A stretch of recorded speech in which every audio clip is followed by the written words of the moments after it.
Hello.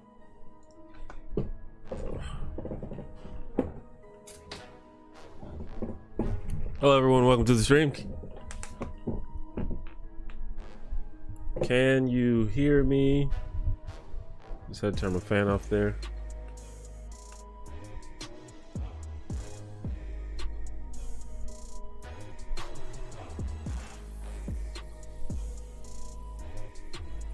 This over here.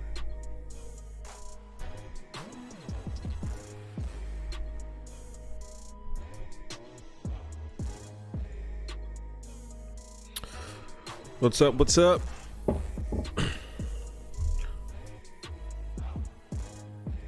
Welcome to another stream. I don't really have anything planned for today. It's going to be another Q&A or just chilling type of thing. For those that don't know, I stream on this channel every Monday and Friday, although I did skip Monday, but that was because there was some other things going on. Namely, I just had to finish up my video. I got behind schedule on my video that I wanted to put out, so I ended up working on it on Monday, but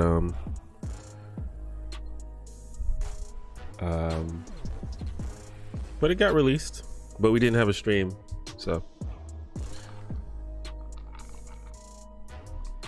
But welcome to the stream.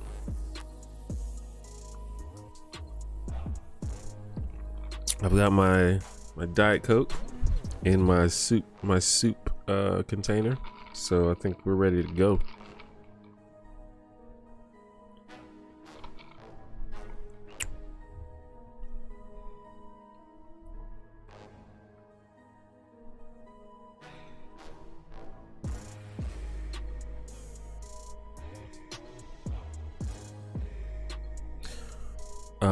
The Raycon link isn't giving the discount. Oh, well, I'll check on that. I'll have to. I guess I have to check on it after the stream.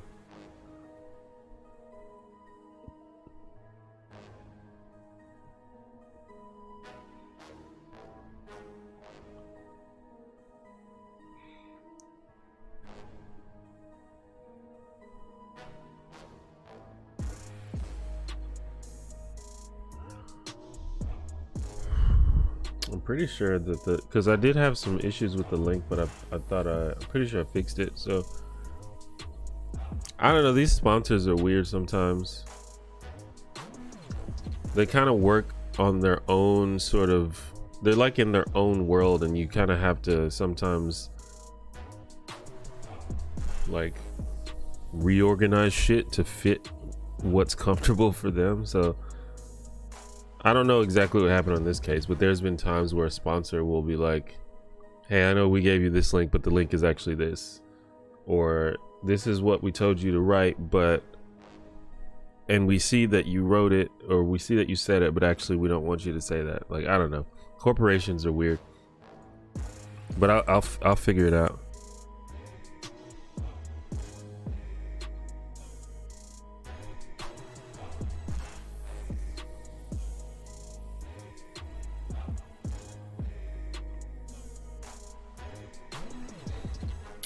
What's up, Jesse? Just found you. Love your stuff. Appreciate that. Thank you. What do I think of Chadwick Boseman's death? I mean, it's sad. I don't know what else you want me to say about that. I mean, as for a lot of black people, Black Panther meant a lot to me. Is very important to me, and you know, he brought that character to life, so that was obviously very meaningful to me. So it's pretty sad.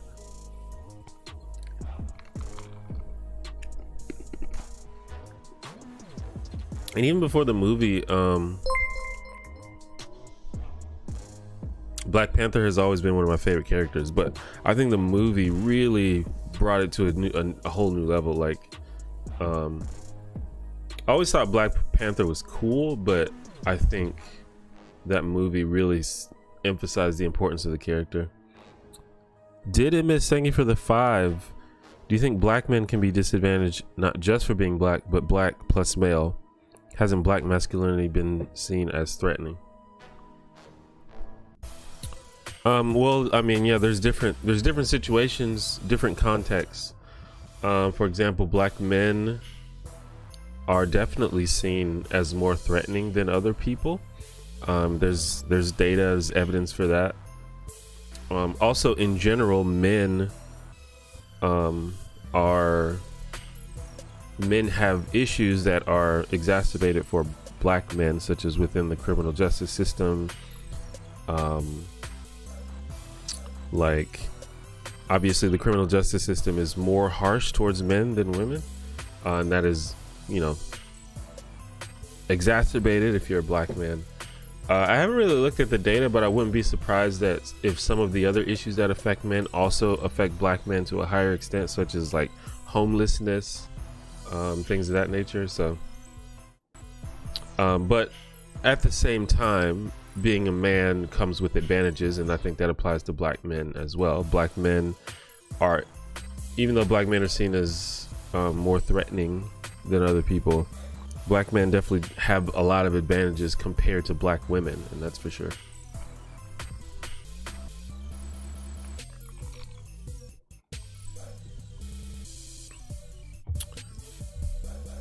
What's up, Alfredo? Appreciate it.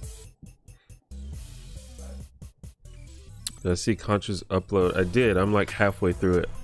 I have to watch these videos like in parts because I don't know, it's hard for me to sit down for like an hour and watch a video sometimes. But yeah, I'm like halfway through it.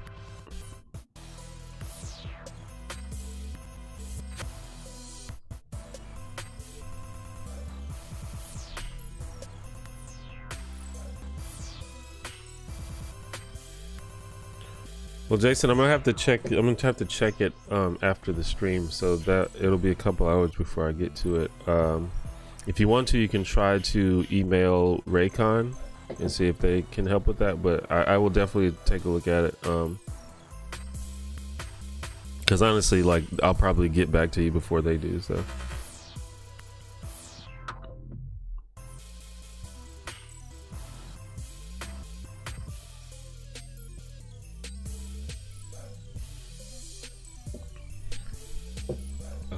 I think Black Panther really shined in Civil War. Yes, I mean, Civil War was cool. I mean, Black Panther is probably my favorite Marvel movie, but I'm probably also biased, so. It's like close between Black Panther and Guardians of the Galaxy.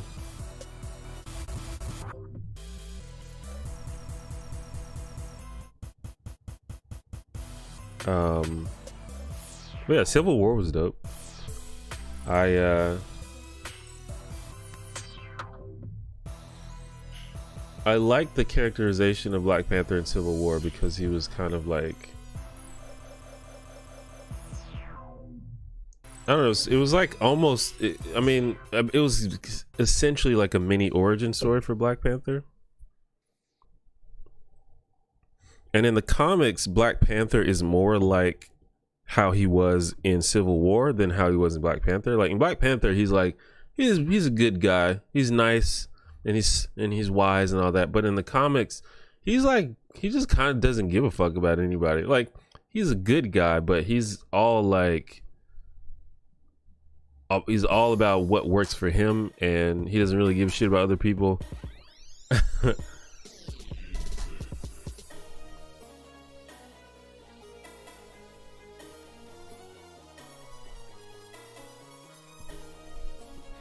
Yeah, I appreciate it, Jason.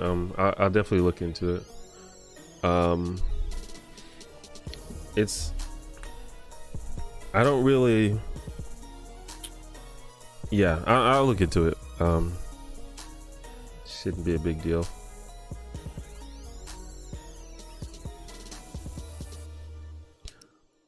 I appreciate that, Edie Sellers. Infinity War is good also. I think that's one of the better ones. Thanos is, I mean, an amazing character, so.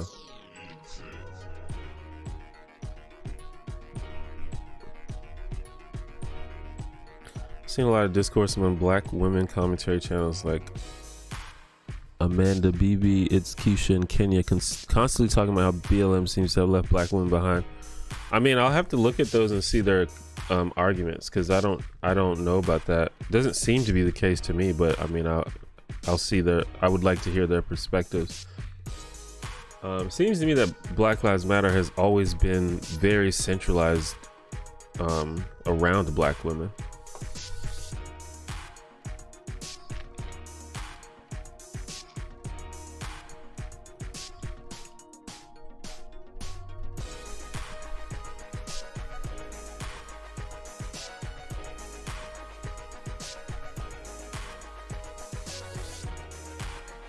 You know, I actually have never seen Logan, which is kind of weird because superhero movies are kind of the only movies that I watch. But I just keep like forgetting that it exists. But everyone says it's good. I need to remember to watch it.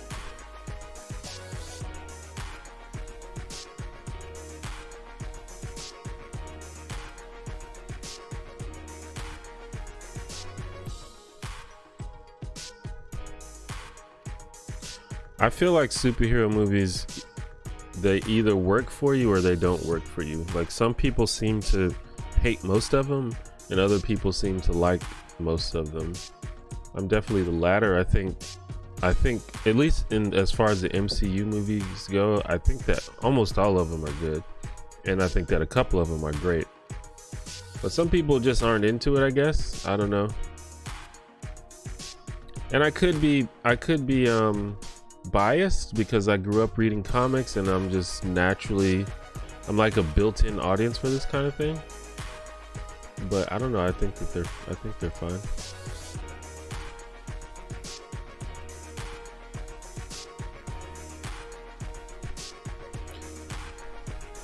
Men have male specific issues and black men have the added racism. Male privilege is a thing in feminism, women's liberation movements barely leave room for black women. Yeah, I mean, this is something that we've been sort of discussing and trying to emphasize for a long time, is the idea of intersectionality. And I mean, I do think that black women have done a good job of sort of inserting themselves into the conversation about feminism, because I think in the past it was dominated by white women. But yeah, I mean, it's a complex conversation, and I think everyone has to do their part to make sure we discuss it in the proper context.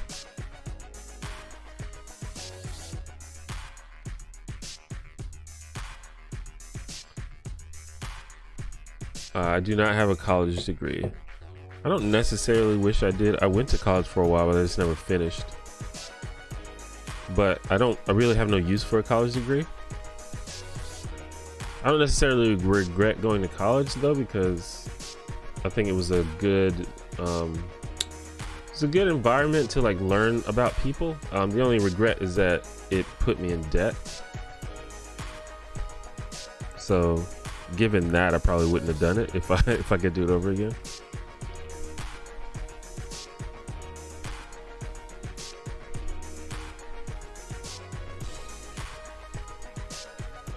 Yeah, everyone says that Logan is good. Yeah, I don't know what's going on with DC movies. I kind of liked Wonder Woman, but that's kind of it. I heard that Shazam was pretty good, but I didn't see it.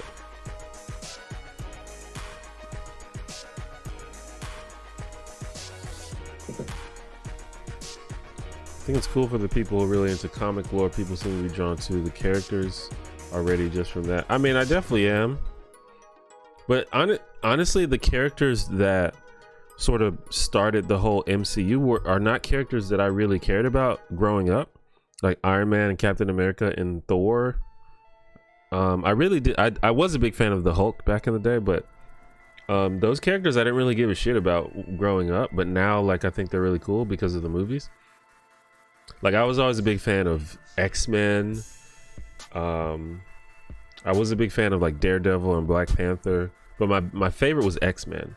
But I don't even like think the X-Men movies are all that good. I think there's like 3 good ones out of like the 7? How many of those movies are there?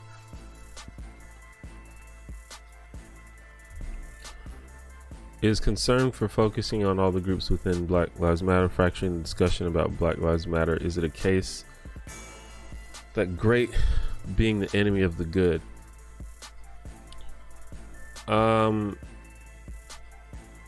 I mean, maybe that's a concern, but I feel like right now Black Lives Matter has overall been very successful with what they're trying to do. The Black Lives Matter has completely transformed the conversation about police brutality and has even led to like actual policy changes and policy proposals. So it seems to me that, I mean, there's issues, it's not perfect, but it seems to me that Black Lives Matter is doing fine.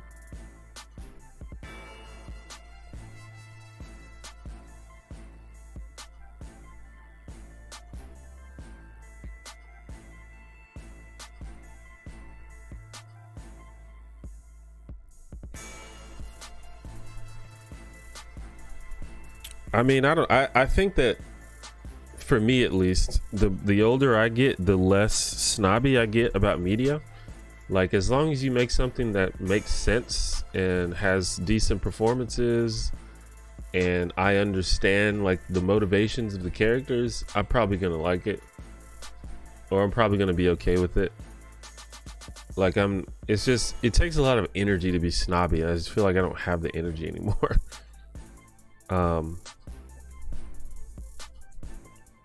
And then every now and then I watch something that I just really think is amazing.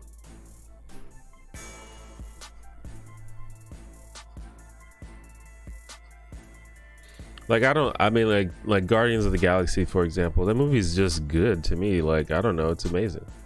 Like, it doesn't even really feel like a superhero movie.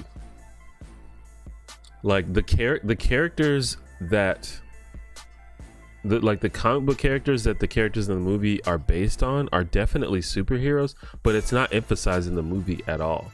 The movie is way more about like the relationships between the characters and the histories of the characters, and they really don't even get to show their powers that much, besides like Groot, you know, he does a lot of tree stuff. But like, you know, in the comics, Drax is like, he has super strength and super endurance. Gamora has like super agility and things like that, but they just say, hey, they're good at fighting, but it's not really shown in the movie, unlike some of the other superhero movies.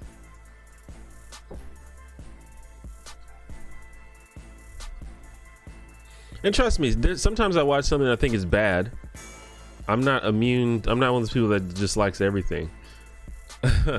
Like, which is fine. Like, if something brings you joy, I am never going to hate on you, but sometimes I'm confused. Like, I was hanging out with like my dad and some of his friends, and we were watching, what's that Rob Schneider movie where he like dresses like a woman? I feel like that probably applies to several Rob Schneider movies.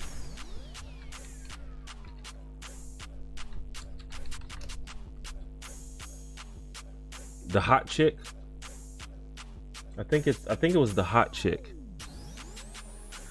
And we were watching this movie, and it was like just not funny to me at all. Like, completely not funny. But some of the people I were with, they were cracking up like it was the most hilarious thing they had ever seen in their life. And I was like, I don't really get it, but I love that this brings you so much joy.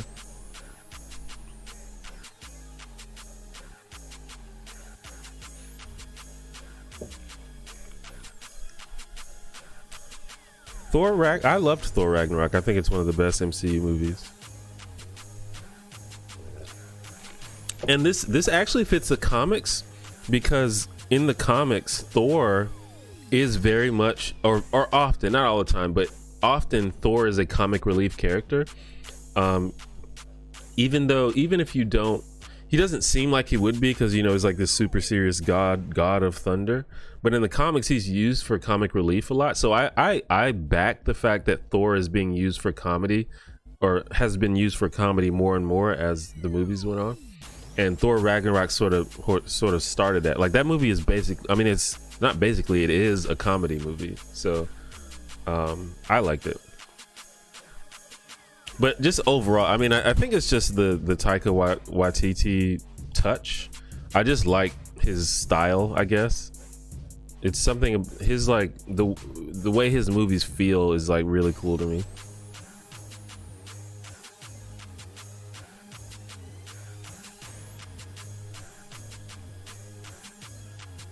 And I don't have anything against lowbrow movies, lowbrow comedy. It's just that particular movie was not that funny to me, which is fine. This is a matter of opinion.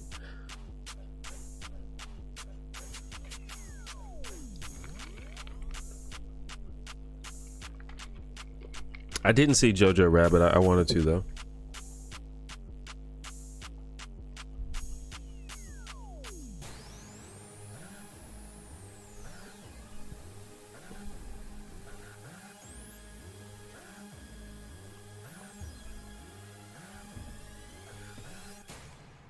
I think there's I mean, there's a level of there's a line between media criticism and just being a snob.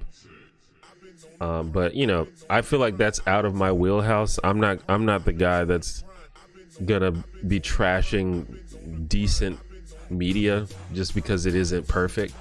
I will take good media when I get it, and if someone makes something amazing, then I'll acknowledge that.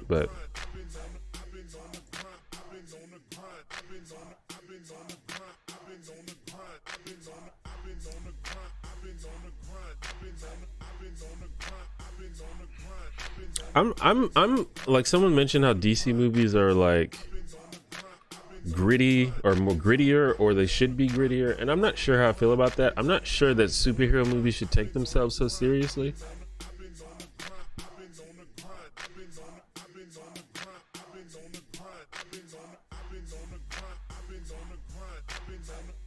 But I mean, not that a movie can't be dark and, you know, light at the same time, I guess. Like, I don't know, an example that I always go back to is Batman Returns, which I haven't seen in a while. Someone told me that they watched it recently and they don't think it holds up, but growing up, that has always been my favorite Batman movie.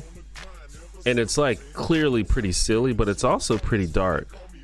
So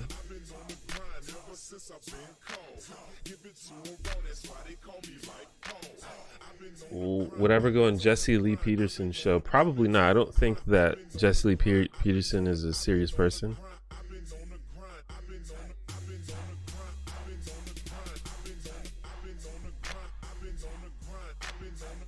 Or at least, like, I mean, he probably believes what he says, but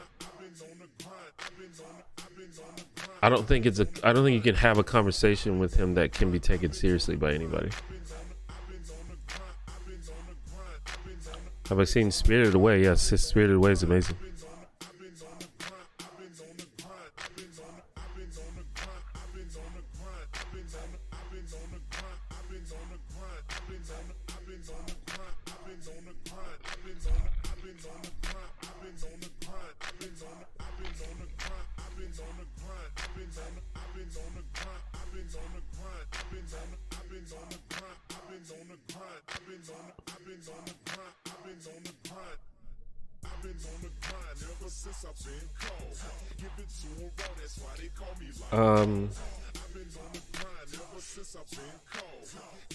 I actually haven't seen Joker. I'm not sure. Like, I was just never that enthusiastic about it. I guess I should see it.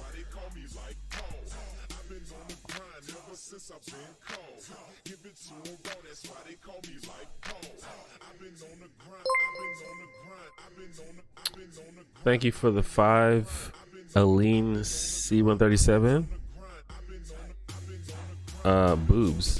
Boobs indeed.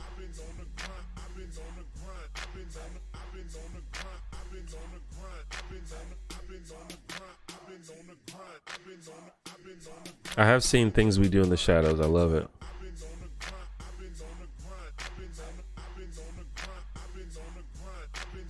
I've seen the movie and I've seen the first season of the show. I haven't seen the second season.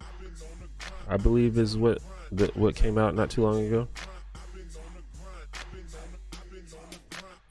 It's Batman Returns is just campy goth.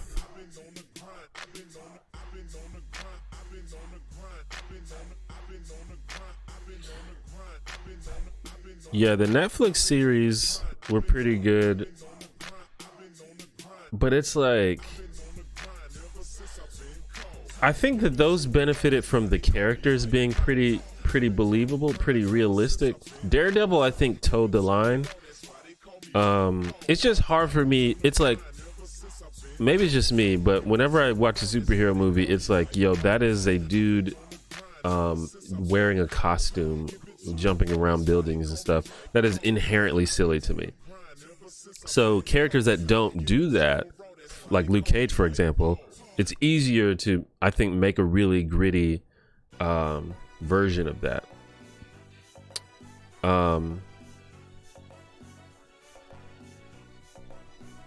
But I mean, I loved Daredevil. I think it's, you know, possibly one of the best TV shows I've ever seen in my life. The fucking, I say this a lot, but D'Onofrio's characterization of Wilson Fisk, Kingpin, I think that's like one of the greatest performances I've ever seen. It made me cry.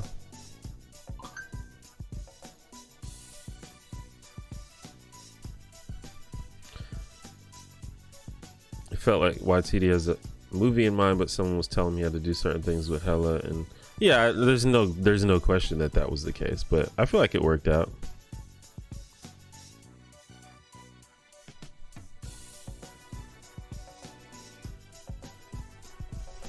I started watching Contra's new video. I'm like halfway through.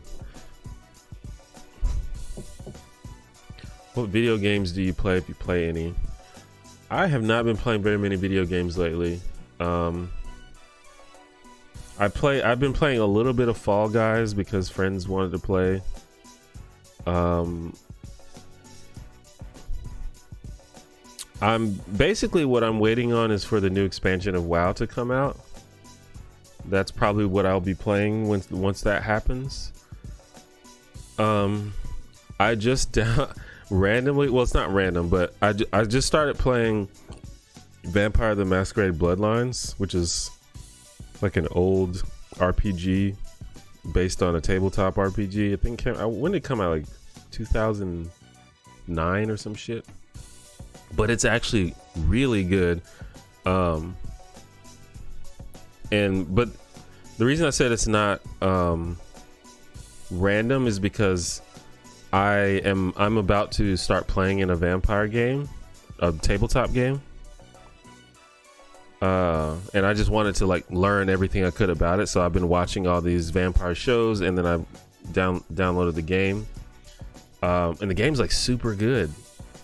It's like super buggy, and you have to like download this like community made mod just for the game to function, but once you do all that, the game's amazing.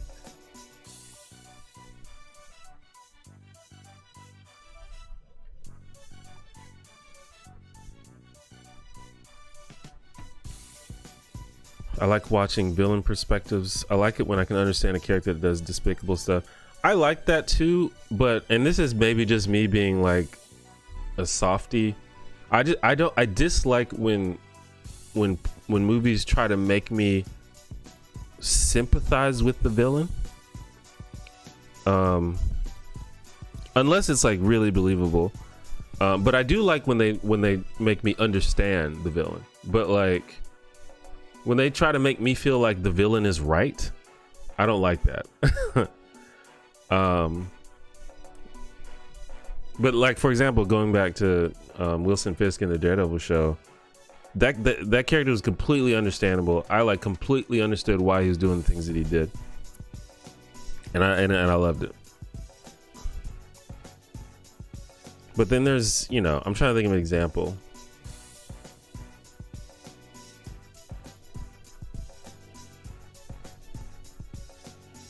I don't know, I can't think of one right now, but it happens sometimes where they're like, hey, actually the villain is right.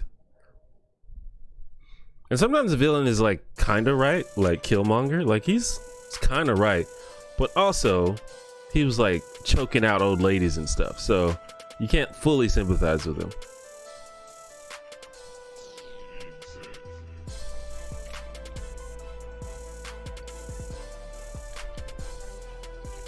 Well, I make videos based on my tabletop RPG experience. Well, it's the game that I'm playing in is going to be streamed, and I will definitely like share the link with everyone.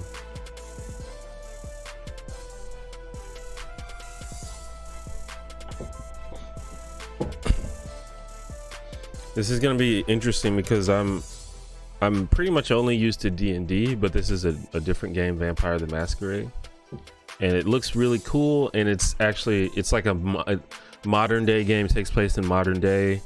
And in fact, the game that I'm playing in takes place in the city that I live in, Birmingham, Alabama. So that's going to be cool.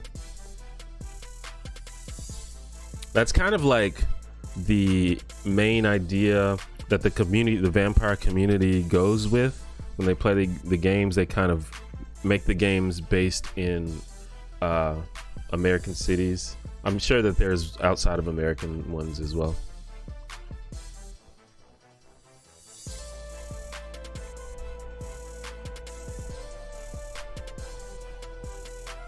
I have not watched Psychopaths. Never even heard of it. The bad guy from Incredibles 2 had a point I agreed with. I forgot his name. I forgot his name too. Well, the bad guy in Incredibles 2 is a woman.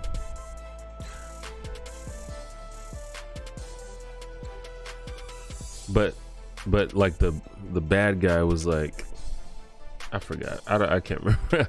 I loved Incredibles 2 though.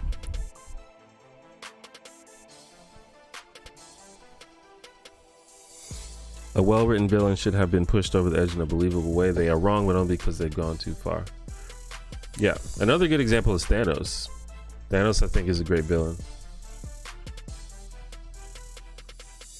Like you understand him, but at the same time, you're like, yeah, what you're doing is bad. Don't do that.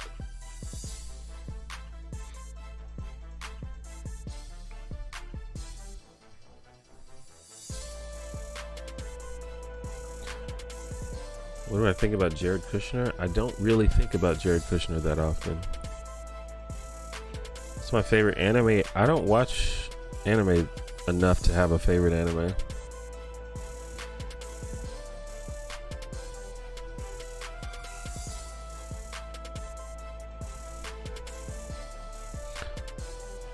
Syndrome was a good villain, but he's basically like, well,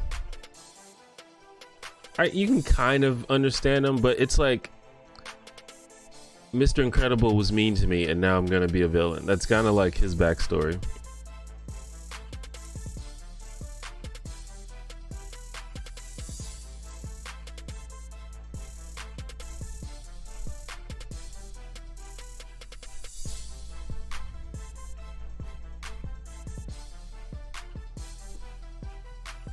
Someone did make me watch an anime. What was it called? Toradora on Netflix, and I thought it was adorable. But I don't really watch anime that much, or at all.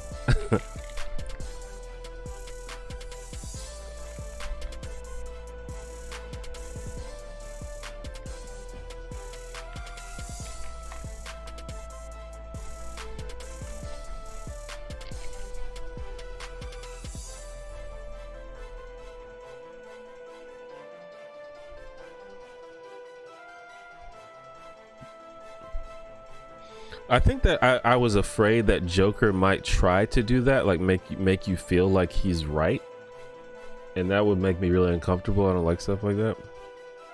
But you know, I don't want to judge things before I see them.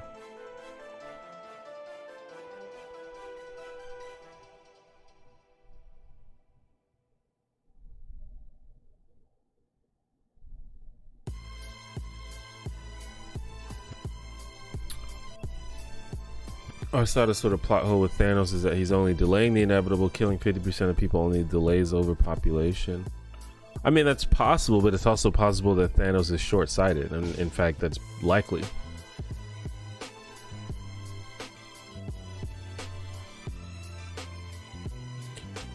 It's likely that if overpopulation is as big of a problem as people say, which in real life it isn't.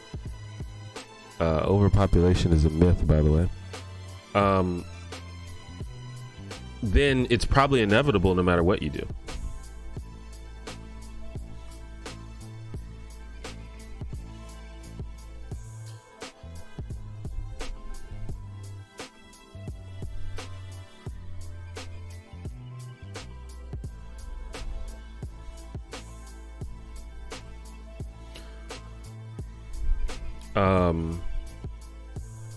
I was gonna say something, but I forgot.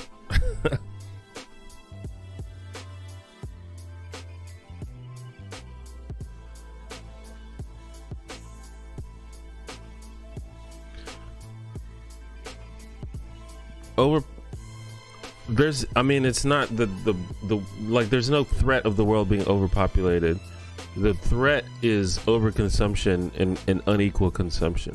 The fact that, for example, the fact that here in developed countries we consume and dispose of so many resources, while people in other less developed places have barely any access to those resources. That's the problem. The problem is not that there's too many people. If the resources were more equitably allocated, then we would have more than enough to support many more people than are on Earth right now.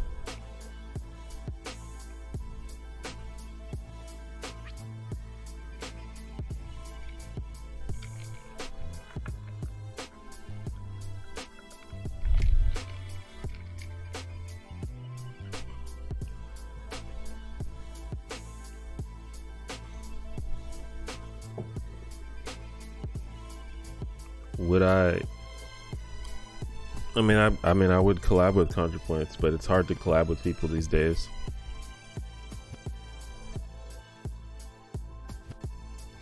But those are definitely the most interesting villains, are the ones who have a believable backstory, a believable motivation, but it is either different things, or what makes them villains is the fact that they are short-sighted, or the fact that they're just morally dubious, or the fact that they are overconfident.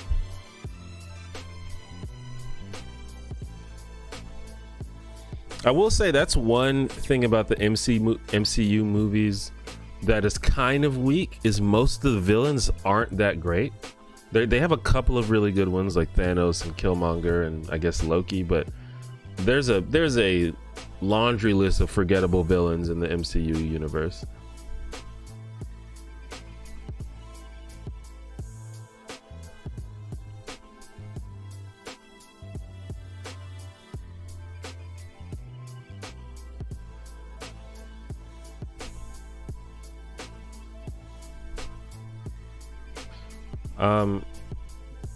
I suppose the resources are technically finite, but there are a lot of them. And perhaps in a very, very long time, overpopulation could be a problem, although it seems that birth rates are slowing down. But it's not an issue now, and it won't be an issue probably for many, many generations.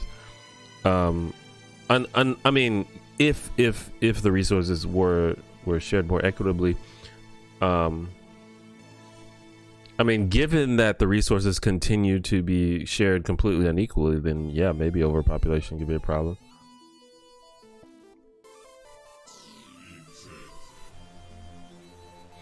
I mean, that's a video topic that I've been thinking about doing, but I don't know, maybe I'll do it soon.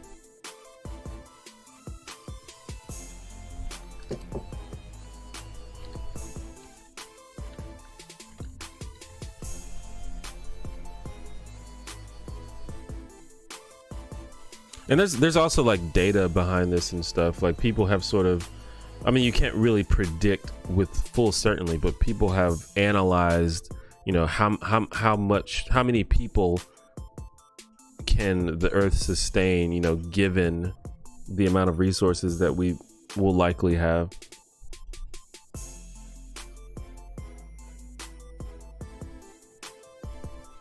Better to have forgettable villains than unlikable heroes. I guess that's true.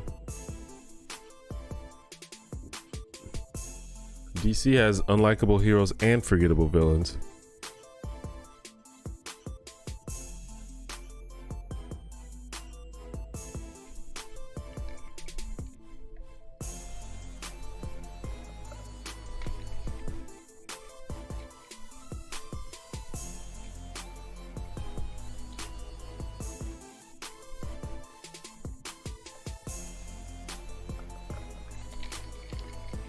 I mean, I enjoyed Eisenberg. What was his name? Eisenberg as Luthor. Even though, I mean, I enjoyed his performance. I think that the character made no sense, and then he like didn't even turn out to really be the villain. But his performance was good. It was memorable.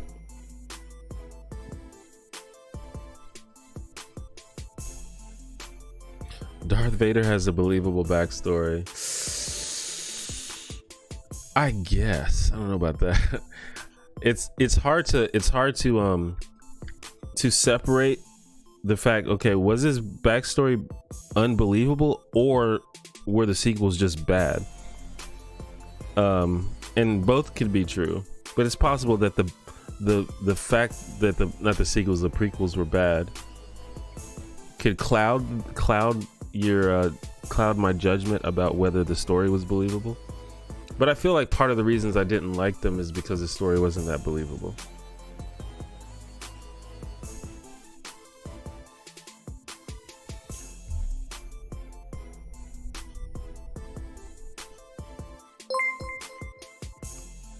Shasta, thank you for the $10.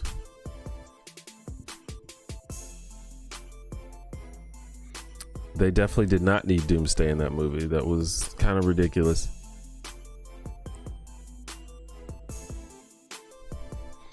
Listen, I've never been a big Star Wars person. I think I've talked about this before.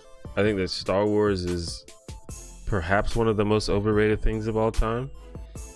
But again, I can sit down and watch it and be fine. I just don't think it's, I mean, I get why people are into it. Like the world building I think is really amazing. And the characters are really cool, but the movies are like pretty cheesy and the plots are kind of all over the place and the performances are generally pretty bad. So I've never been a huge Star Wars person. But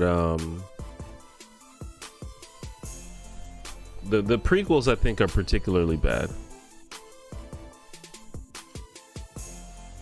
And I haven't seen any of the more recent. Well, I've seen The Force Awakens and that's it. I just never really was that into it enough to go see him.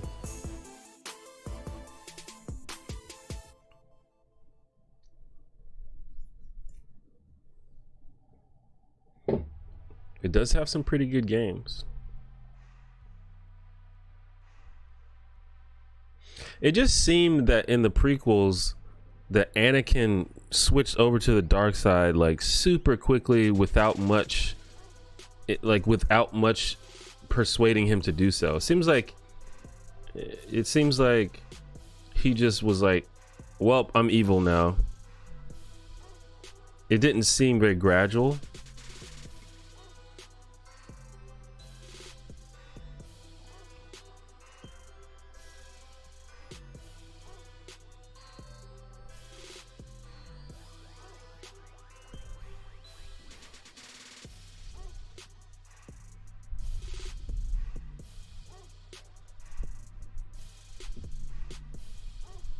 For the 70s, the OG Star Wars must have been amazing though. Yeah, I mean, I fully acknowledge that.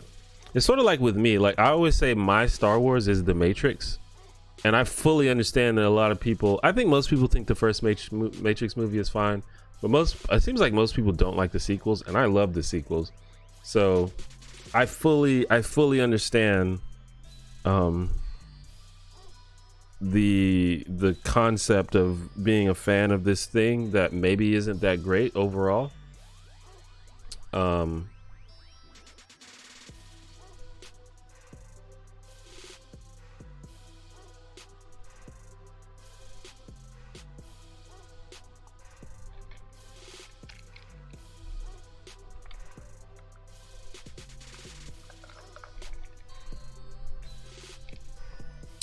have some friends who switched over to the dark side really quickly when there was a woman involved. Hey, fair enough.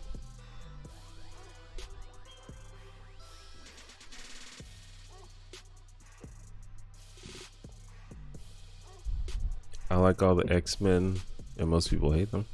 The X-Men movies. I think that the first Matrix movie holds up. I think it's still good. The sequels, I don't know. I still like them, but I don't know if I can just say in general that they are good and hold up.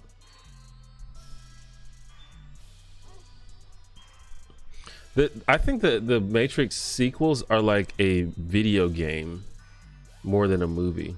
The plot fits more in a video game.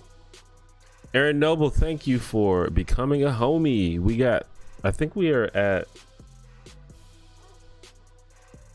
I guess 72 now. So if you can see down at the bottom, I have 72. We have a goal of 100 homies, which is members to the channel. You become a homie by clicking the join button below the video. And once we hit 100, speaking of superhero movies, my goal is to do a Bishop cosplay, the character Bishop from X-Men, particularly from the movie Days of Future Past. They gave him dreads in that movie, so it seems like a pretty good cosplay, and I've always wanted to do it, so that's my goal. Just a little incentive. Electra Main, thank you for the 5. Hi T1J, how you doing tonight? How's your last video been received? Has there been many trolls? I'm doing pretty good. The last video overall has been positively received. Obviously there are a lot of people who are sort of naturally against the idea of what I'm saying. One thing that I did not anticipate, which I probably should have, is the number of people who basically say that, oh, it's not a racial bias, it's an anti-poor bias, it's a class bias. And I should have addressed that in the video, because I don't think that's true, and I think there's evidence that that's not true. But I didn't anticipate that so many people would say that. So that was one of the major criticisms. But overall, I think it has a pretty good response.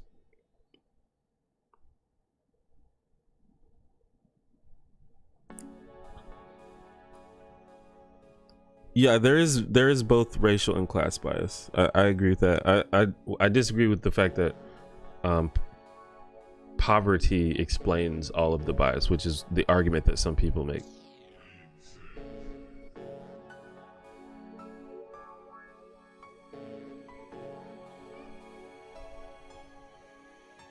The Matrix was done because it taught a whole generation of kids that reality is not real, which led to kids being emo. I know at least one person who has like serious has serious panic attacks when they think about the idea that we might live in a matrix. Like, it's a real thing for them. It's kind of wild.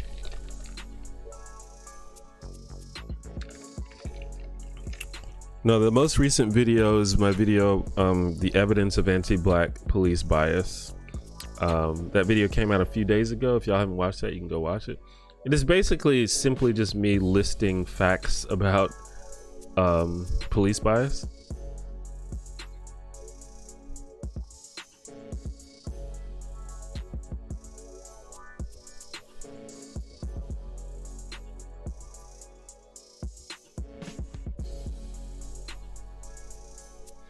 But I don't know, I really like the lore behind the Matrix. I think the idea of it is really cool.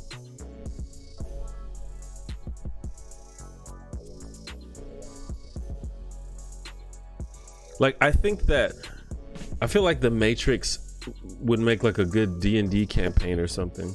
Like, the first movie is like a pretty cool idea. There's some obvious implications, pretty obvious parallels, some symbols. But as it goes on, it's like, okay, we're gonna expand the lore of this and we're gonna explain every single thing that happens and why it happens, who made the Matrix. We're gonna like let you meet the guy that made the Matrix, like that kind of stuff, which I don't think is necessary, but for a person like me, it's cool.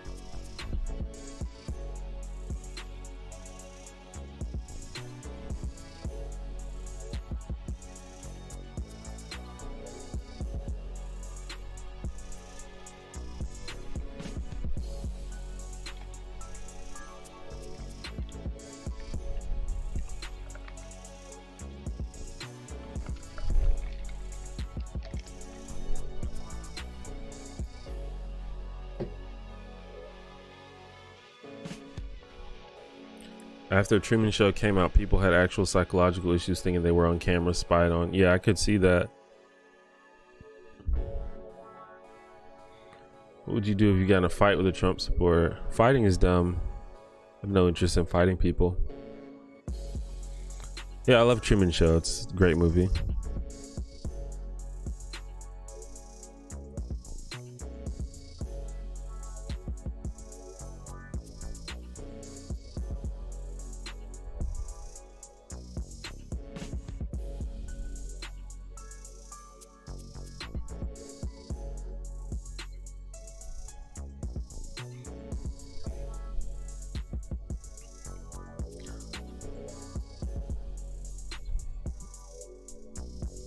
Yeah, I don't know that. I mean, I guess that's kind of what makes fantasy and sci-fi interesting. It's like, man, what if that was real? It's like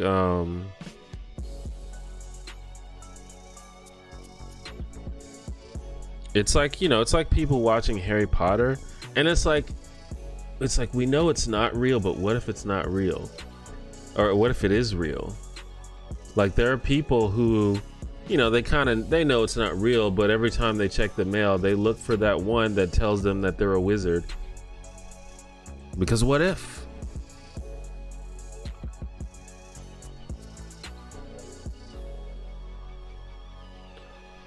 If you got the chance to move out of Alabama, which liberal state would you move to? Well, I intend to move out of Alabama at some point. I don't know where I would move. Ultimately, I'd like to move to a different country. What's up, Andre? My Friday is well so far. Have not done much today. I've kind of I was really busy last month, so I've kind of like taken just a few days of a break where I've just been super lazy, but that break probably has to end pretty soon. It's time to get back to work, and not even just work, but I got like a lot of errands to run. I got to go to the grocery store. I got to do laundry. I got to clean up.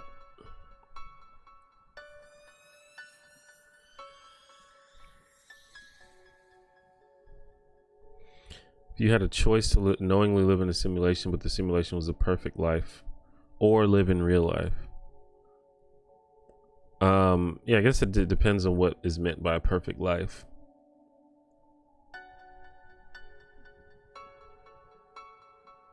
It's just, I don't know, it's hard to answer hypotheticals, because it's like, if I'm living in a perfect life, does that mean that other people are still suffering?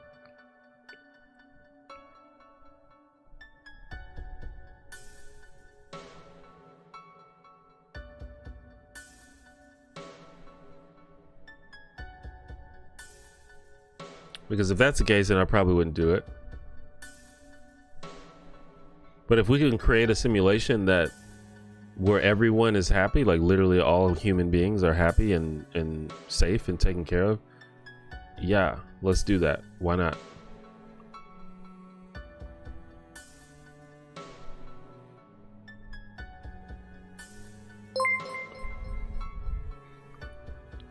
EJ95, thank you for the $35. Here's support for your cosplay goals. I appreciate that. Thank you very much. Yeah, the Bishop cosplay I assume is going to be fairly expensive if I want it to look good, so I'm going to try. Definitely going to need some cash, but I appreciate that. Thank you. Any chance you'll do a video collaboration with other Nebula streamers like Lindsay Ellis, Legal Eagle, 12 Tone? I mean, I would love to. I did kind of like a quasi collaboration with the One Excellent Scene, which was a collaboration with Nando B Movies, who's also on Nebula, and a few other people on Nebula participated in that. We weren't in each other's videos, but we all sort of made videos about the same topic.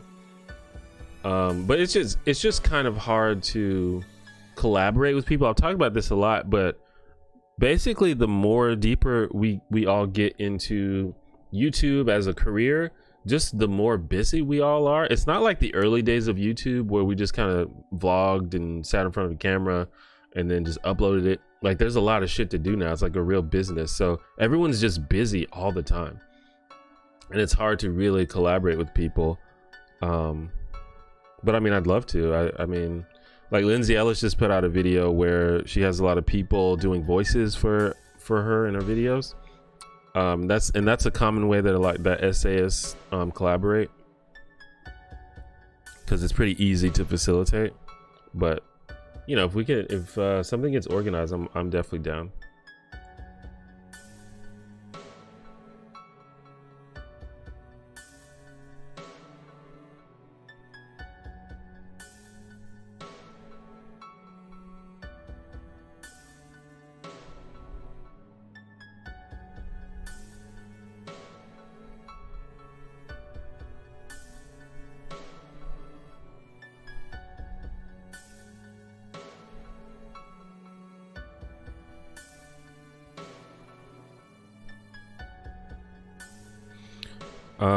My girlfriend wants us to move to Canada. She even got a passport. Check out Toronto.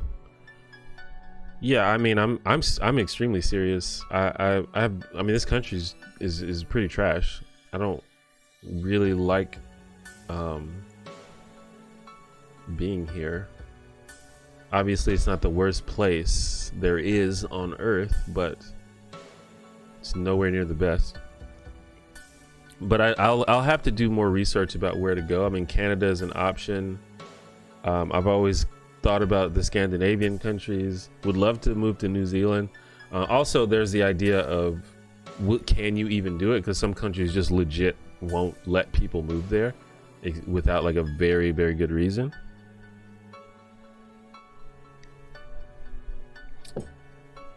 And I'm also like, if you're just gonna choose somewhere to live, you might as well choose somewhere that has good weather, and it's cold as fuck in Canada.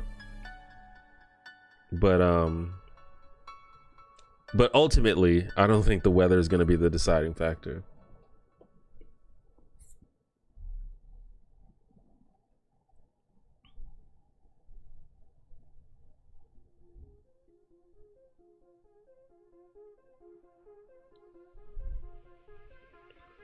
Do you do something outside your videos that eats time, or is it just video making that takes longer now? Well, video making definitely takes a lot of my time. But I mean, there are other things that I do, you know, like leisurely and business wise and things of that nature. But I mean, you know, it's just like, I mean, it's a job. But I mean, I do other things, like, for example, I run a D&D game, which takes a lot of my time. I don't know. I guess are you asking in terms of me saying that everyone's busy? I think that I'm less busy than other people. Like, I'm probably less busy than someone like Lindsay Ellis, because Lindsay Ellis is further along in her career than I am. She has like employees and shit. She wrote a book, so she's a lot busier than I am. But I mean, I work as much as any person that has a full-time job, I'd say. It is definitely also cold in Scandinavia. I was thinking like maybe Italy. That's another example of somewhere that might be better than America, but also has better weather. But I just have to research these places. Did I grow up in Alabama, or how'd you end up there? I did grow up in Alabama. I wasn't born here. I was actually born in Germany because my dad was in the army. And I briefly lived in Maryland, but I moved to Alabama when I was like 6 or 7, and I've been here ever since.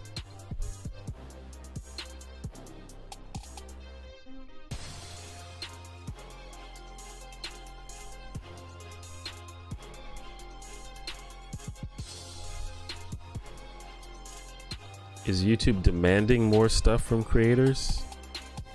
I don't know if I understand what you mean. Like, is YouTube the company actively demanding more? No, I'm not sure if that's what you mean though. Is the Bishop in the Bishop cosplay referring to aliens? No, it's referring to Bishop from X-Men.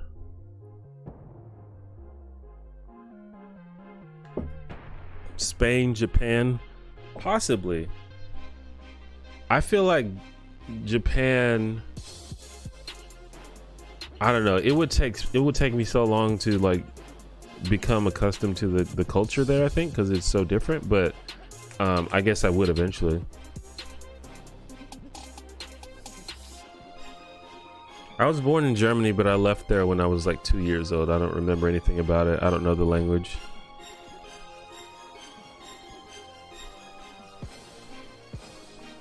If I ever see running a D&D game on a job applicant's resume, I'm totally going to bring that guy in for an interview. I mean, I think you should. Running a D&D game is essentially a part-time job. So you know that if someone has successfully done that, they at least have some kind of work ethic.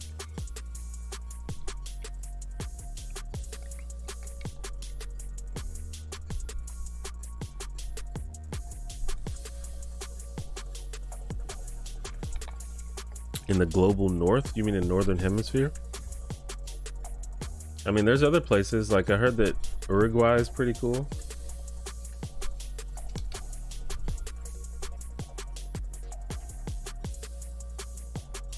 And obviously there's Australia and New Zealand. I'm pretty sure that racism in Australia is pretty bad, like as bad as it is in the United States. So that might be a no-go. New Zealand might be a little better though.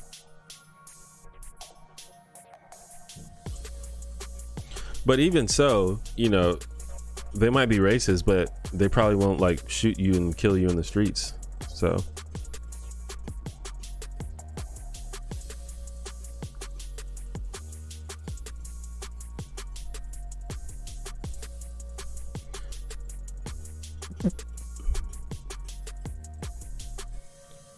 yeah, I want to do Bishop from the movie X-Men Days of Future Past, which I mean, it was a pretty popular movie as far as superhero movies go. But yeah, if you're not familiar with the characters, he's not like one of the more well-known characters, I guess, but he's pretty popular.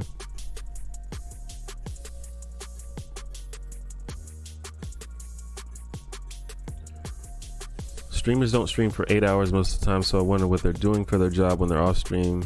Ditto for people who make videos. Well, I can't really speak for professional streamers. I mean, I could guess what streamers do.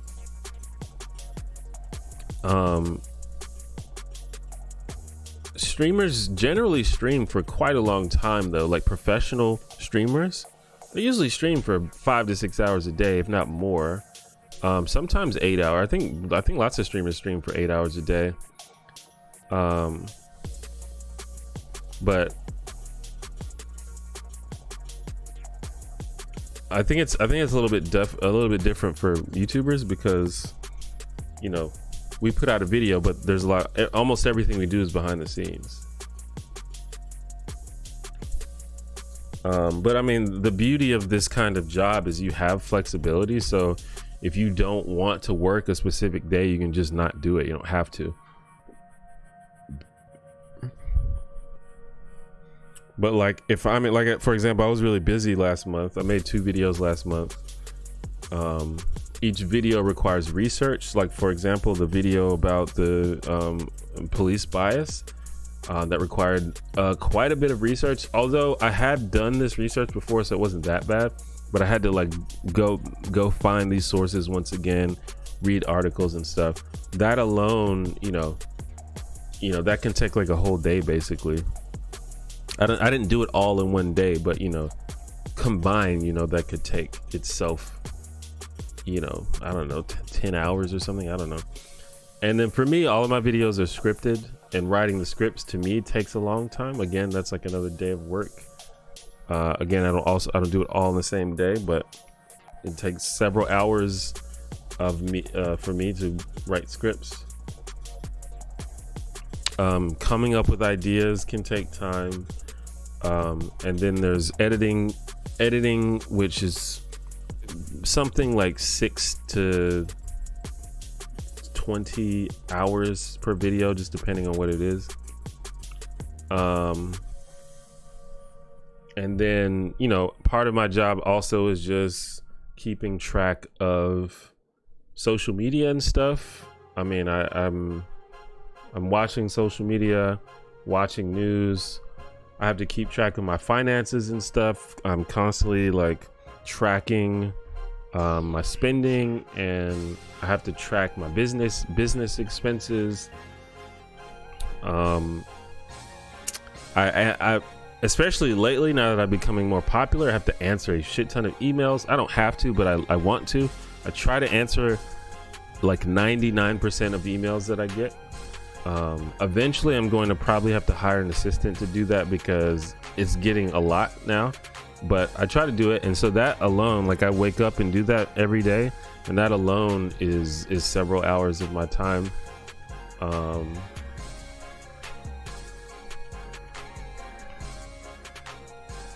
So I don't know, there's a lot of stuff that goes along with it that takes up a lot of time. But again, I have the flexibility to be like, I'm gonna take a break, so I'm gonna take a break. Or like I said, I haven't done anything for the past like 3 or 4 days, because I was pretty busy last month, and I was like, I'm gonna take a break. So I haven't done shit, not even like personal shit. I haven't done anything. Like I said, I need to do laundry. I need to go to the grocery store. I haven't done any of it. So and I'm lucky enough to have the flexibility to where I can just take a break if I want.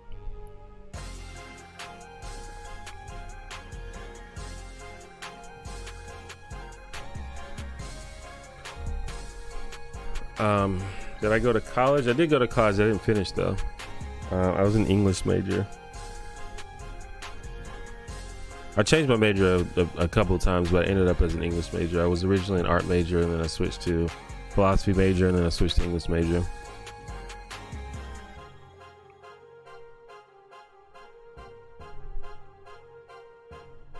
Do love your dreads. Appreciate that.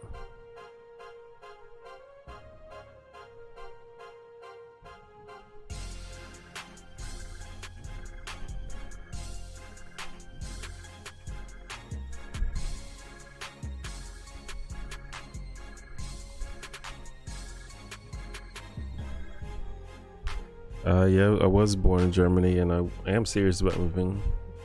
I don't know why it doesn't make sense. You have to tell me what part you don't understand.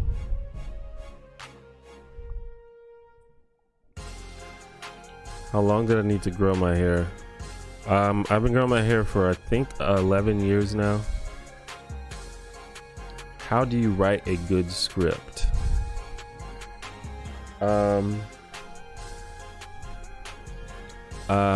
I don't know, really. I mean, I think that just over time growing up, I just developed an ability to express ideas, and I kind of just write it. I just try to write. I honestly, like, I use the essay format that I was taught in high school, where, I mean, basically, there's not exactly, but you know, I start off by explaining what I'm going to talk about, my introductory paragraph, and then I go through and give examples of each, give different examples supporting the thesis. A thing that I do in my videos usually is I anticipate the counter arguments to what I'm saying and respond to those, and then you just sum it up at the end. There are different additions to it that I do. Like I try to add jokes every now and then, sometimes, and I try to. I'm still learning things, but I try to do. Just for YouTube, you kind of have to capture people's attention quickly. So I try to figure out something I can put in the beginning of the video that will make people continue watching after like 10 or 15 seconds.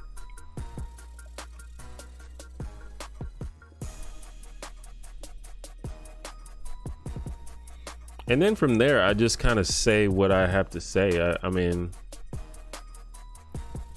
I don't think about it too much. I just kind of write what I want to say. Do you write a good? I mean, do you still play Smash Bros? Not a lot. I mean, I still have it. I still pop it in like every now and then, but not a lot.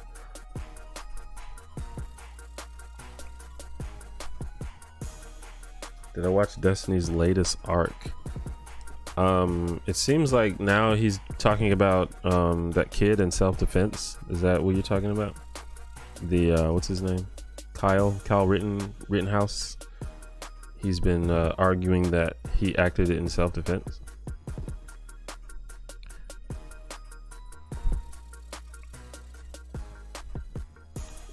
Thank you for your kind words, Carol Danvers. Do I edit my videos? They're so well edited. Well, I appreciate that. I do edit my videos. Well, recently, I've been getting help with editing. Historically, I've edited all my videos, but I've been getting help with editing recently. In fact, my brother has been helping me, who also does the music that you are listening to now, and he also made the outro music for my videos, and he also edits videos.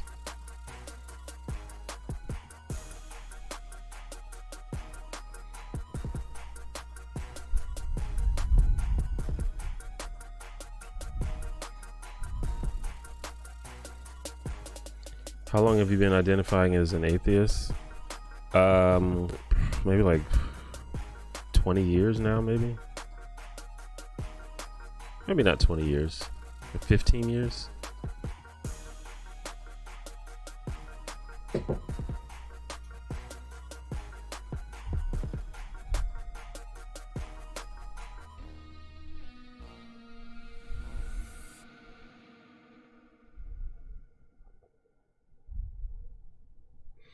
Did I vote for Bernie Sanders? I actually did vote for Bernie Sanders.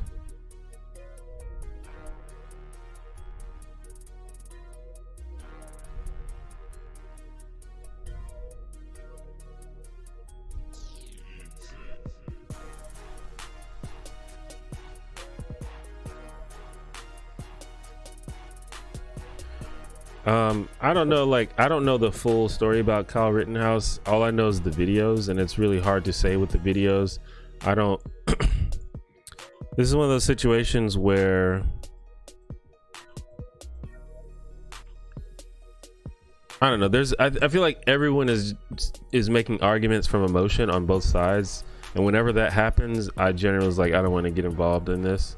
What I do think is probably what makes sense to me at the very least is it seems unlikely that this kid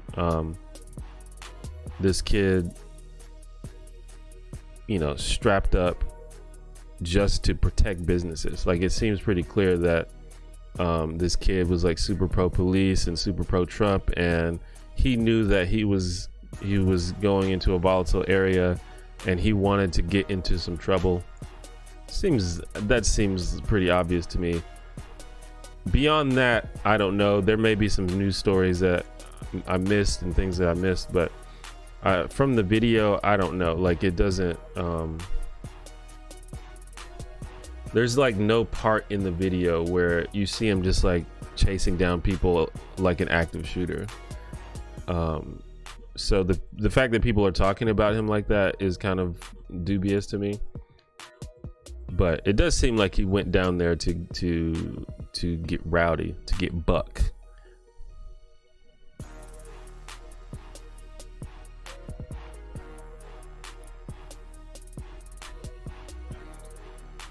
Do I watch Cartoon Network? Not now.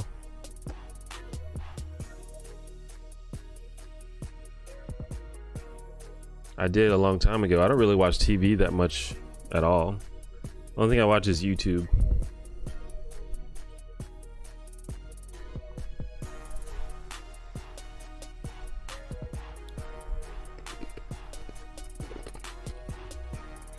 I played Animal Crossing briefly, but I kind of stopped, and I didn't really get that far into it.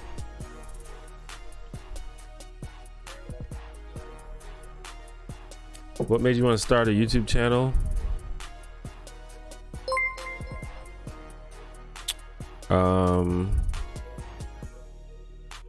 Basically just I just like making stuff, and this was just another opportunity to make stuff. I mean, it's kind of as simple as that, and it just built into something more. Electric Main, thank you for the 5. Can you tell me what the best meal you've ever had up to this point? What is the best meal I've ever had? I don't know, that's hard to say. There's a lot of things that are really good, especially if you're talking like a singular best meal. I don't know if I can even remember something like that. I can tell you what my favorite things to eat are. Like probably the best thing to eat, or just like in one occasion, just something that's always good is just like a steak. It's just like I can't think of anything that tastes better than that. Just like a well-cooked steak.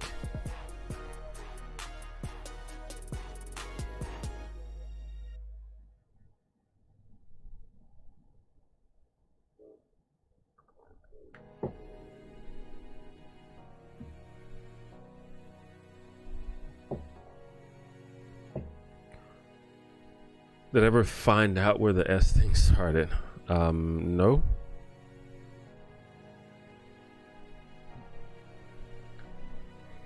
I don't know if anybody has, but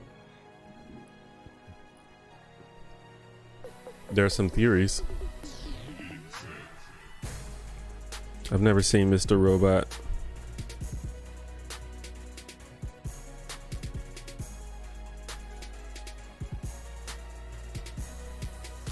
Should I make a video about white privilege? If I can come up with an angle to talk about that hasn't been said a million times before, then yeah. I think that my videos reference white privilege all the time though.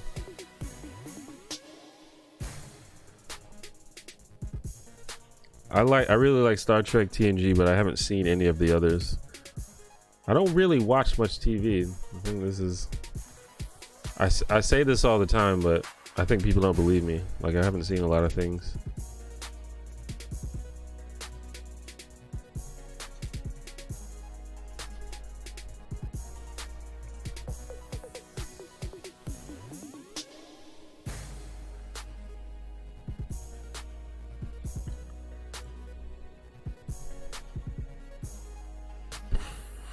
How do I grow on YouTube?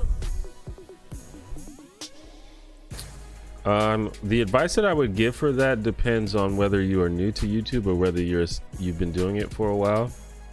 If you're new on YouTube, I don't think that growing should be, you shouldn't worry about it yet.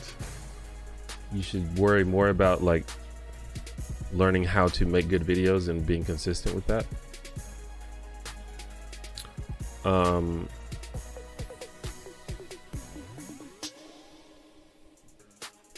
If you have been making videos for a while and you are into the groove of making videos and you understand the process and you feel like your videos are pretty good, I think that being consistent is a big thing. One of the best pieces of advice that I've ever got for creative people: if you want to take it seriously, you need to treat it like a job and not like a hobby. So that requires putting in the work,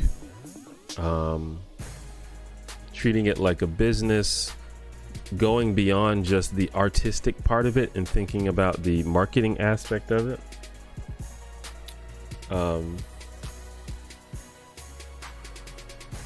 Learning the line between what you want and what the audience wants, and also what YouTube wants.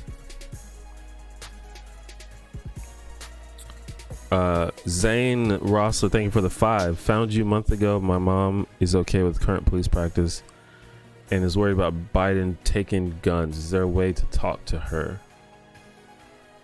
I get this question, or like a version of this question, all the time. And it's like, do you think that your mom is open to hearing your point of view? If not, I don't really understand why you would stress yourself out trying to talk to her. I think a lot of people have this weird fascination or desire with trying to fix people. I just don't think it works like that. People are people. People have their own views, their own agency. And in general, people do what they're going to do and they believe what they're going to believe. And you shouldn't stress yourself out trying to change people's core beliefs. It just doesn't happen. You can, if you want to talk to people, that's fine. If you want to say, hey, I would like to share some things with you, that's cool. But then you have to understand that they are going to do with that information what they want to do. And sometimes it's not what you want them to do. And you have to become okay with that. You can't change people. You can't force people to change. At the same time, you also need to be sensitive to them and try to understand why they believe what they believe. Maybe they have some insight that you don't have. Whenever we're walking around like we've figured everything out and we have all the answers, we're just as bad as anybody else. So sure, but when it's your own parents, it's much more upsetting. Yeah, it's upsetting. I don't deny that it's upsetting. But it's more upsetting when you're stressing yourself out trying to do something that's not possible. Like make them do a complete 180 on their beliefs. You may have answered this before, but do you think humanity is inherently benevolent or brutish, or neither? Or it's just one chaotic mess ruled by randomness? Thank you for the 444.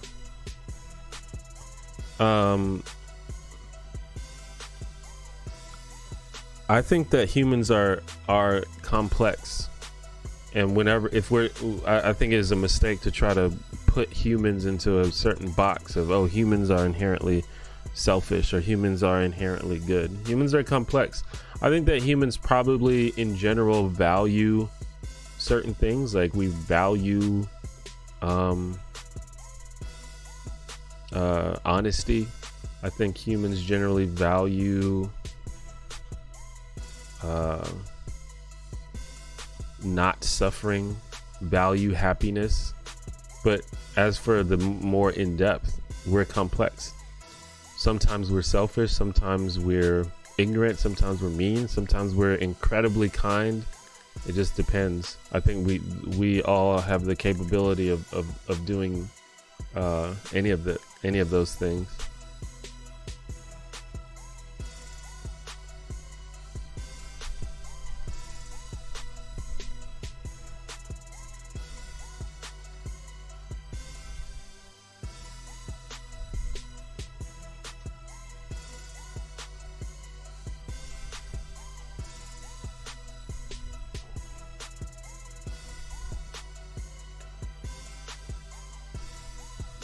Do I watch Destiny? Yeah, I watch Destiny.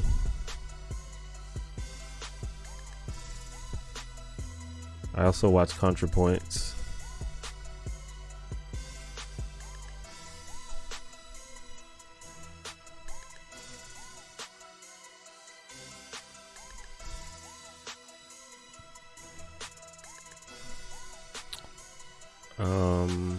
Favorite artists.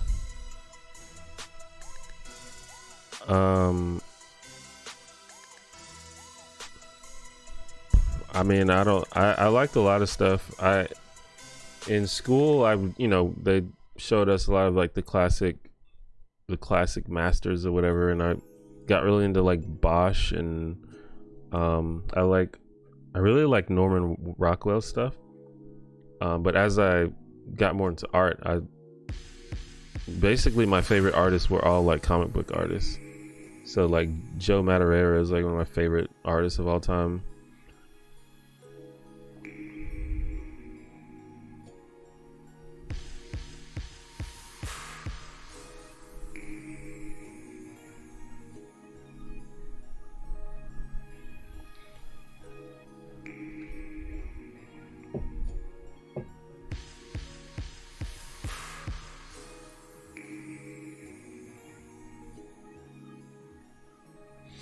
But yeah,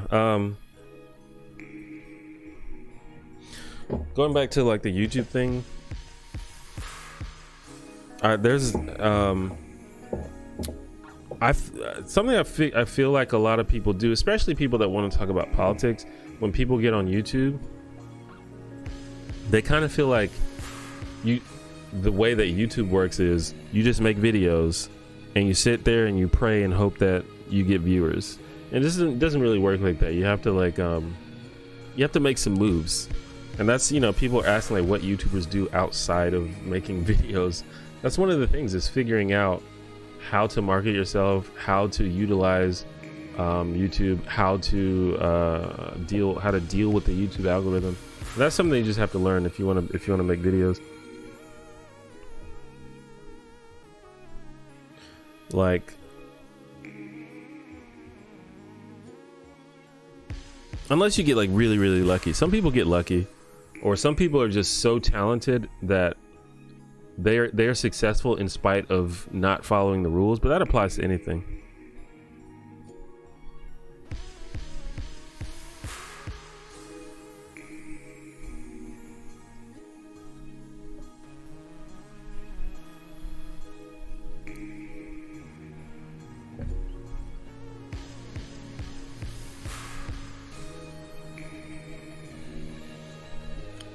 I mean, I like a lot of like the famous artists. Like obviously like Da Vinci is great,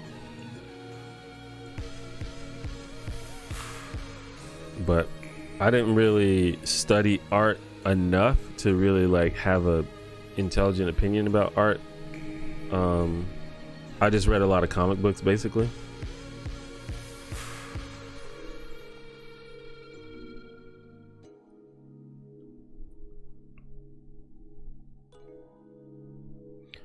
Do you play board games, but games like Catan and Gloomhaven? Not like a lot, but I mean to some extent. My friends really like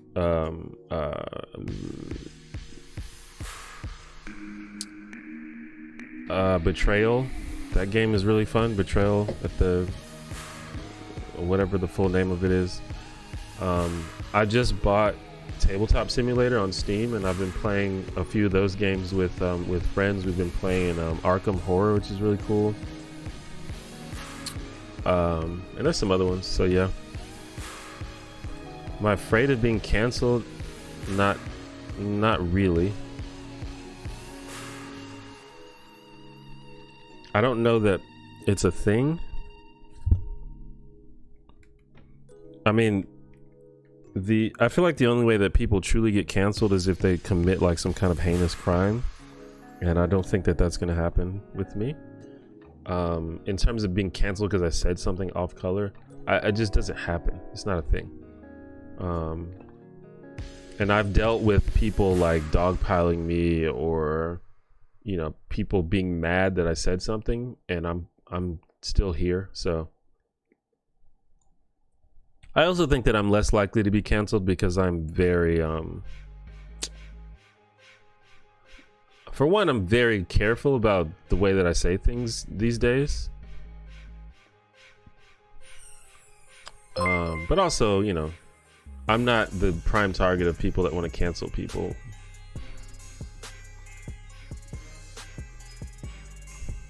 Electro Man, thank you for the 10. I'm out. T1J, one last question. Do you read up on chess moves and strategies by people like Bobby Fischer, Gary Kasparov? Thank you for all thank you for all you do. You the best, Heiko. Thank you. I appreciate that.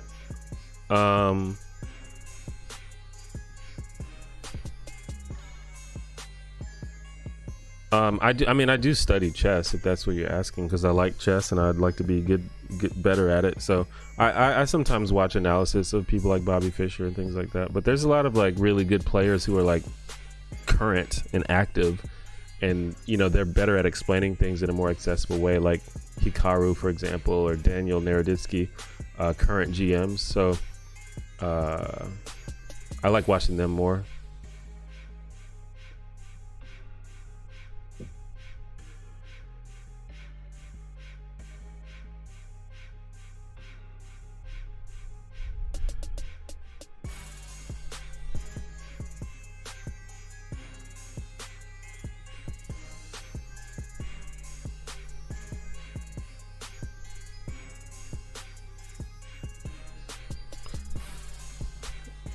Spirit Island, I've never heard of that one. I mean, I think I made a video about cancel culture, so if you want to know like more of my thoughts on that, you can watch that. But I think the idea of cancel culture is a problem. Like I think this sort of like mob justice online is a problem, and I think it sort of it ruins the discourse, and I think it makes people not take the causes seriously. But as far as people like actually getting canceled, I don't think that really happens. But you can watch my video about that if you want.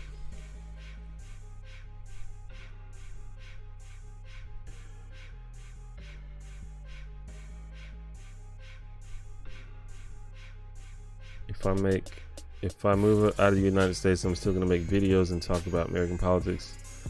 Yeah, I'm still gonna make videos. This is my job. In fact, when you move to other countries, you generally have to prove to them how you intend to make an income. And since this is how I make my income, I would probably have to continue doing it. But that's great, because that's probably what I would want to do. Would I still talk about American politics? I'm not sure. Possibly. Because it seems like a lot of essayists who are not American still talk about American themes a lot. So I assume I would probably still mention it, but I might have a more wider perspective if I'm living in a different country. I would love to participate in PogChamps. I don't think I'm well known enough to be invited though.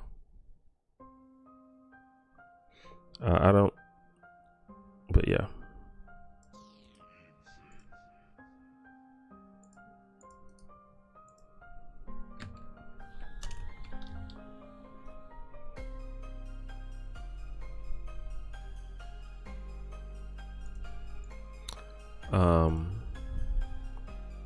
And I don't know who Connor Moore is.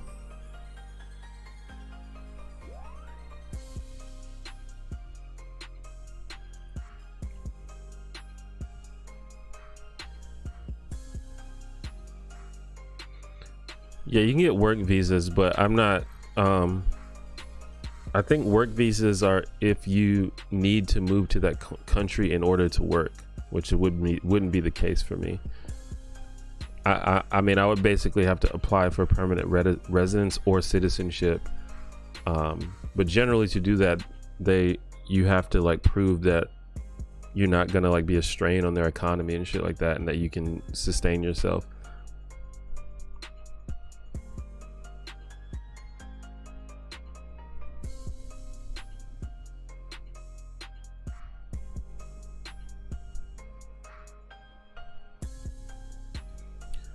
Do you think social media algorithms keep people divided?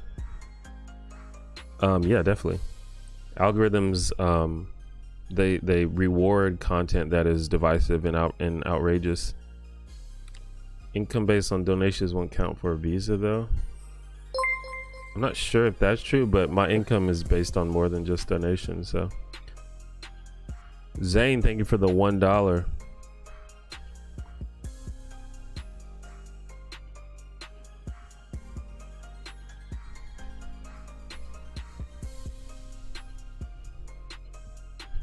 How do you define love? I don't know. I think that love is a very nebulous concept, and I think that probably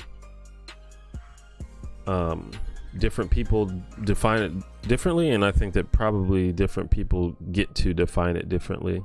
I don't know how exactly I would define it. I don't think that I think of it as deeply as other people. Like, it's just kind of like, I don't know, it's just like a high degree of affection and care for someone. Like, I don't think it's that deep. But other people think of it more deep, and I think that they're entitled to.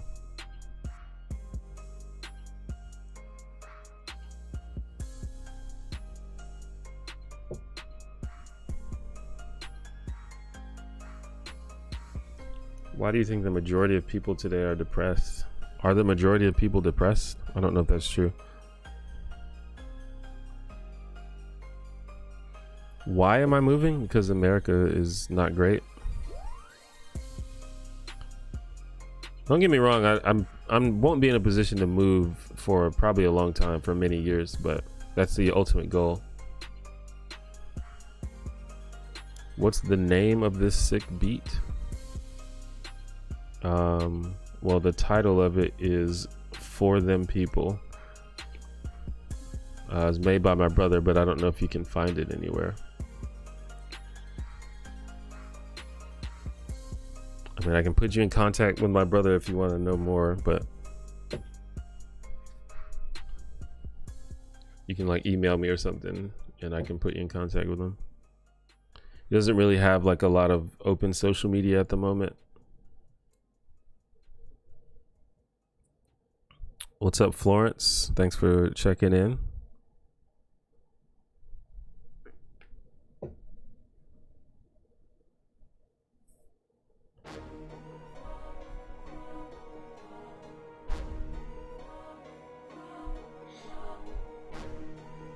Well, yeah, I don't know. I couldn't tell you why people are depressed.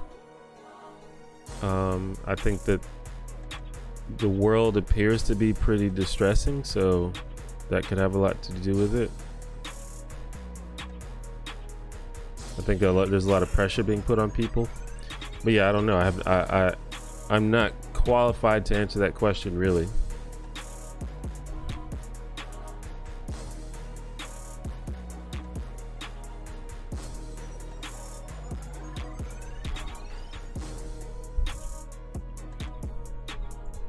What would it take for you to change your channel name to T2J? I don't think that I would do that. There's no reason to do that.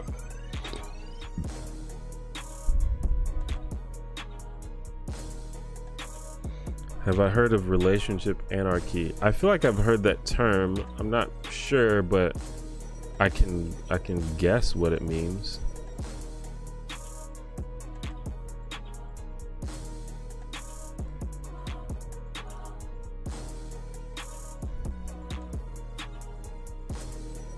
I don't know. Why are people talking about changing my channel name? What's the point of that?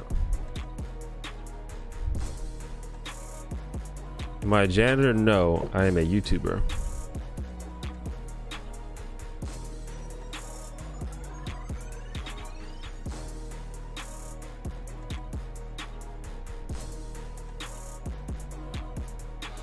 I mean, I do think that sort of like alarmism and divisiveness and chaos has been, or like, I don't know, chaos propaganda has been spread more and more, especially in America and other developed countries. So I mean, maybe that could have something to do with it. I don't think that the world as a whole is more depressing than it was before, like rationally, but I don't think that's the way things are portrayed by the media and by by the government, so that could have something to do with it.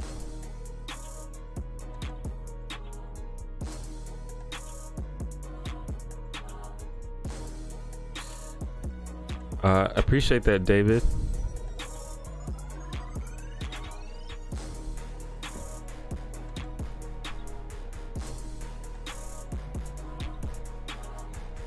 Then why am I the one janitor? It's just a silly name that I came up with a long time ago.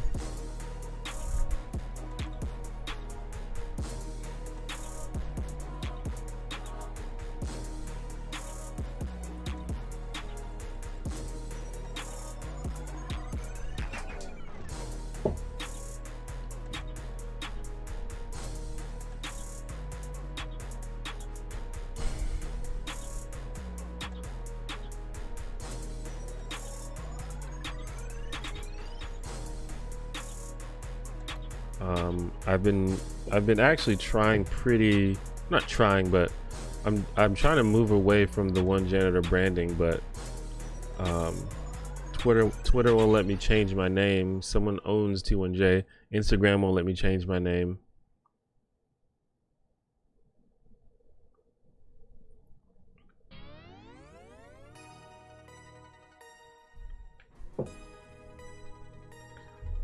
Monogamy is omega cringe, and we're just starting to realize it. I mean, I guess I think monogamy works for some people, but I just think people just are bad at relationships because it's kind of it's very emotional, and emotionals are kind of emotions are kind of they're often irrational, and that applies to any relationship, but monogamy can definitely be pretty weird. I feel like monogamy is like it's like asking for trouble, I think. But trust me, there are a lot of toxic polyamorous relationships out there. Are there memes of me? I guess there are memes of me. I don't know if there are any funny memes of me, but there are definitely like gifs of me of my videos and stuff.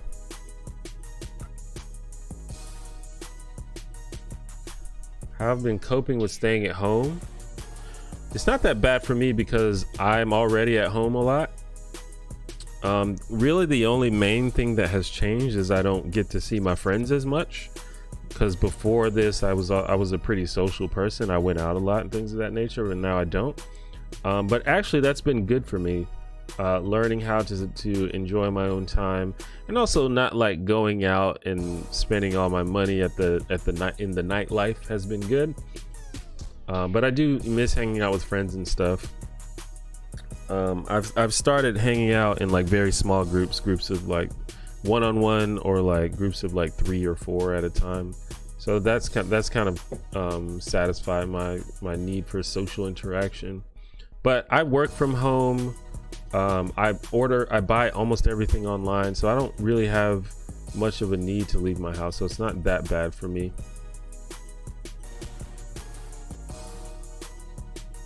Do I like stand-up? I do like stand-up.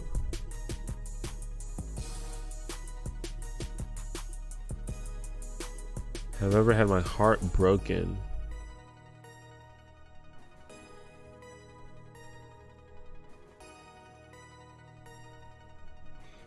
Not really.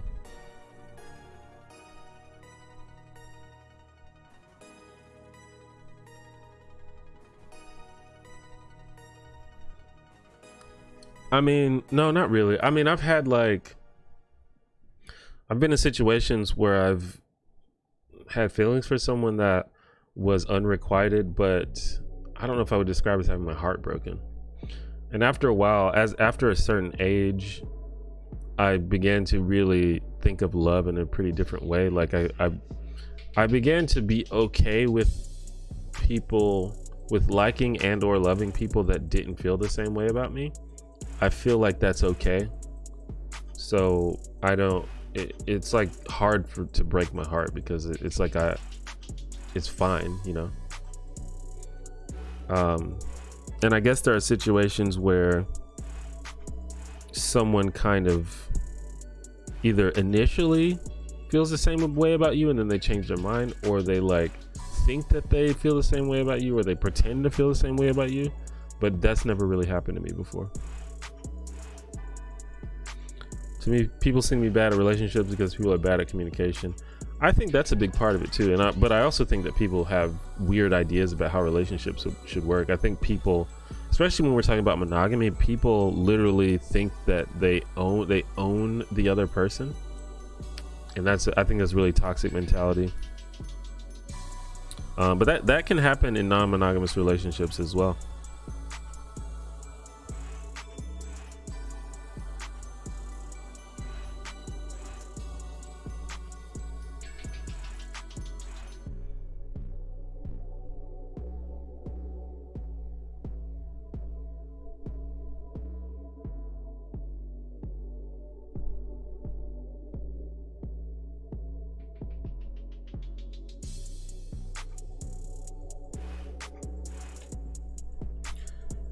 I can't get behind this 15-year relationship is in trouble if you have casual sex once mindset. Yeah, I mean, there are people, there are a lot of relationships where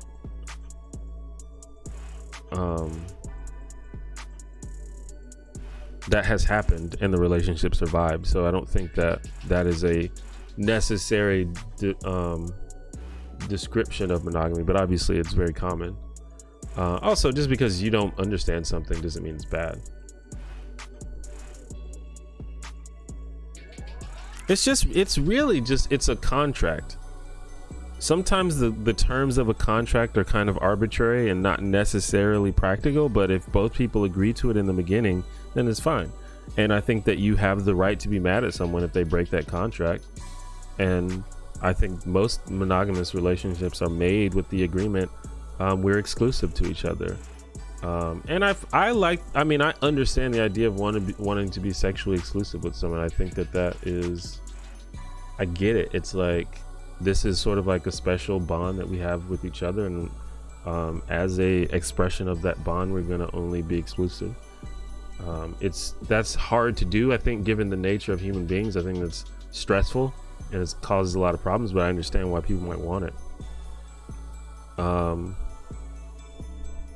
And if you come together in the beginning with that agreement, then I think that a person has a right to be upset if you break the agreement.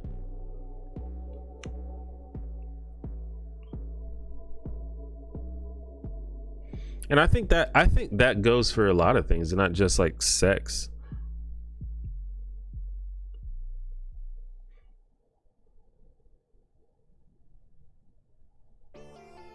Well, yeah, I mean, if you're talking shit about other people's relationships, that's a problem for sure.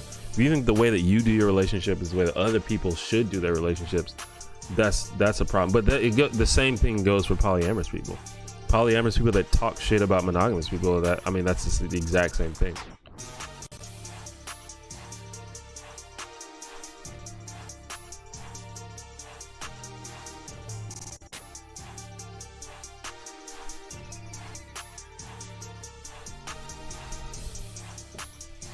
But I mean, I feel like monogamy has a higher chance of leading to stressful confrontations. But I fully understand why people want to be monogamous. Yeah, I don't know.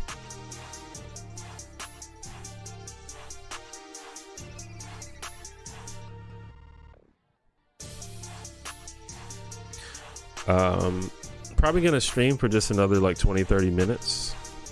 It's getting time for me. I'm getting pretty hungry, and we've been going for about 2 hours.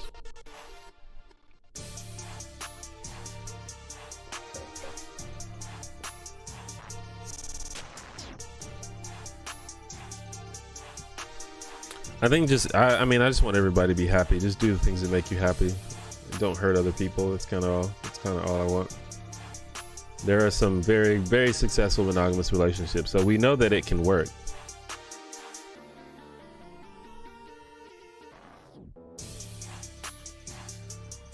All right, Alfredo, thanks for stopping by.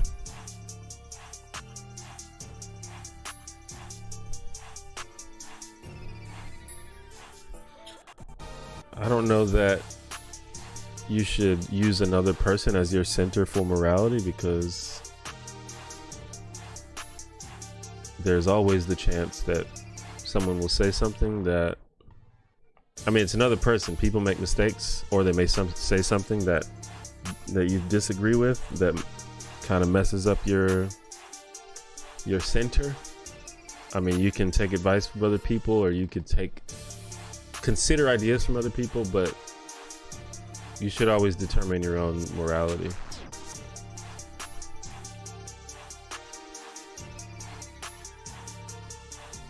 Have I ever done a video on TERFs? I don't think so. I'm pretty sure I haven't.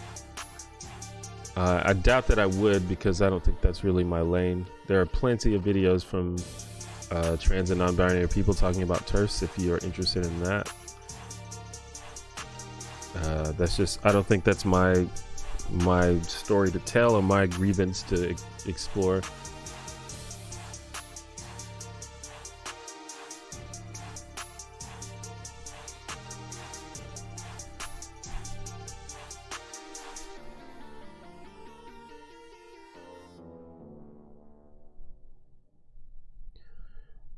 Yeah, I don't know.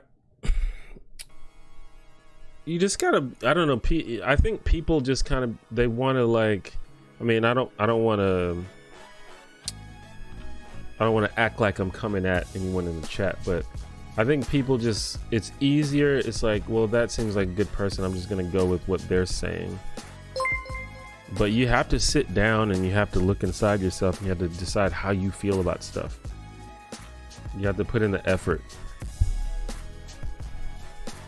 I think the problem, and this is the issue I deal with as someone who has a platform, because I don't want people to just sort of like assume that everything that I say is right, or assume that just because I said something that means that it's correct.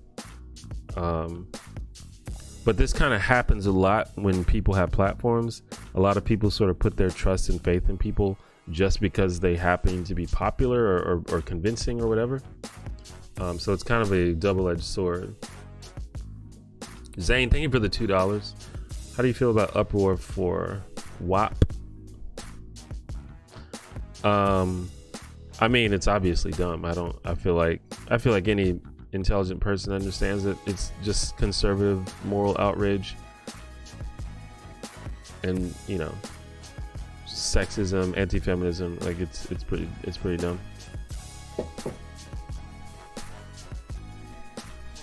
A lot of religion have tried to manipulate women's sexuality by forcing them to keep their virginity till marriage. Why does religion try to do that? Well, I think religion, especially like institutional religion, is mostly about controlling people, mostly about having people fall in line so that they can sort of impose their whatever they're looking for, you know. In the past, the religion, and I guess even now to some extent, but in the past, religion was a lot about government control. The church was tied very much into the government.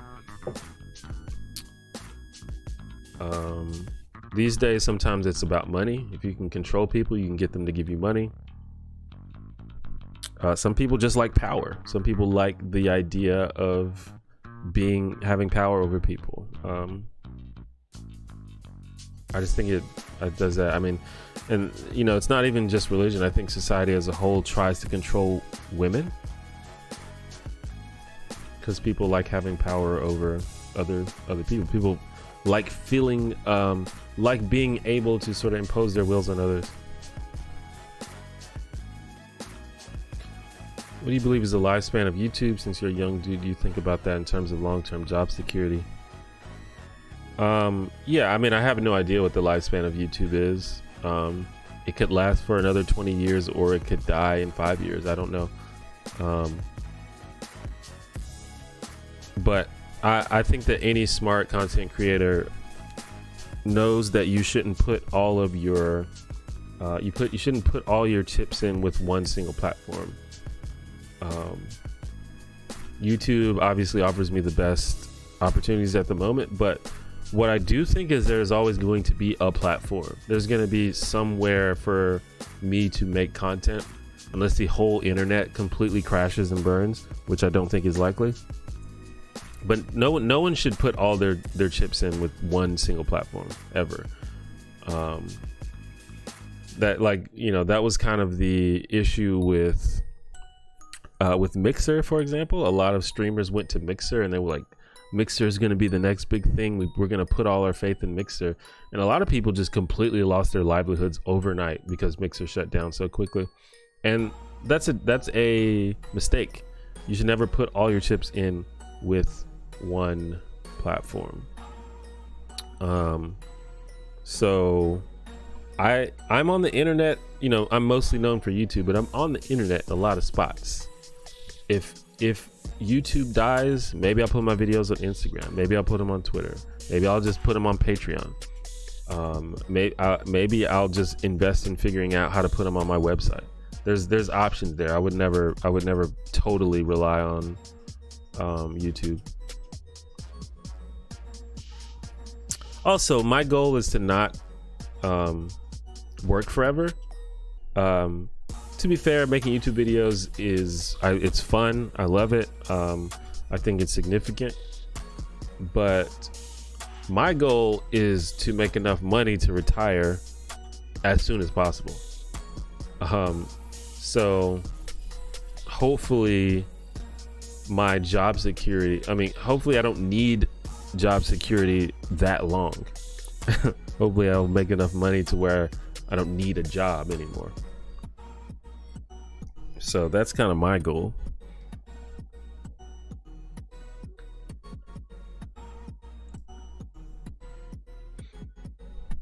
I know a lot of these other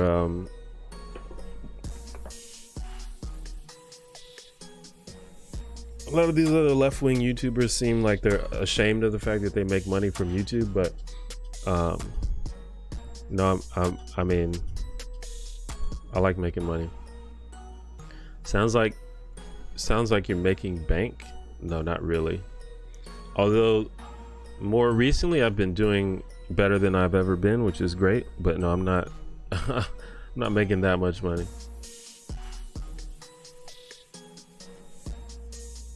I make enough for a single man with no kids to survive, and as of lately I've been doing okay and I've been living comfortably. I do still have like student loan debt and shit, so that's something I'll have to take care of. But I don't know, and right now I think I'm in a peak right now, and I think the peak is gonna level out soon. So I'm not sure how low it's gonna go, so I can't like speak too soon. Like, I've been getting a lot of support lately, a lot of new followers, and that leads to more views, which leads to more ad revenue. Been getting more patrons, things of that nature. Getting more sponsors on my videos, and the more viewers I have, the more they interact with the sponsors, and the more the sponsors want to work with me. So it all works together. However, I think this is all going to level out at some point, and I don't know how much it's going to get. Like, it may level out like 50% lower than it is now. So I can't say that I'm super good right now.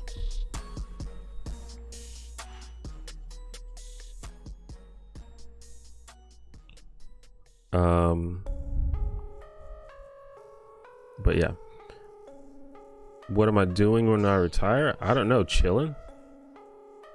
I'll probably still like make content every now and then, but I'm just trying to chill and relax and just have a nice life. I mean, I'll probably still be involved with causes that I think matter, but mostly just chilling. Maybe raising a family. In some of your videos, you categorize women as a marginalized group. Why? Because I mean, women have very specific disadvantages for being women. There's lots of data that shows that women are perceived as less capable, less trustworthy than men. Women, there's still, as far as I know, there's still a pay gap between women and men. Women deal with issues such as sexual assault to a far greater extent than men do. And not even just assault, but abuse, harassment, things of that nature.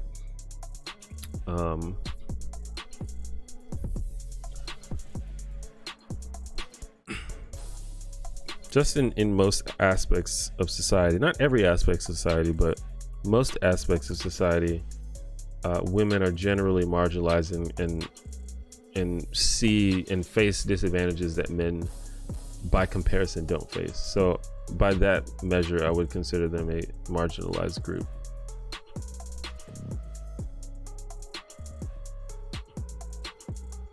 Do I work full-time to make videos? Yes, definitely. What's your advice for someone trying to avoid student loans? Don't go to college in America. I mean, you could do the military, but the military, that's worked for some people. I'm generally not. I generally have a unfavorable view of the military in America, but it's worked for me. I have family members that went through the military and they came out okay. But especially as long as Trump is the president, I don't know. I just don't have the idea of sort of being at that guy's beck and command is scary to me. You could also try to go somewhere cheap, like a community college, and just work and pay it off.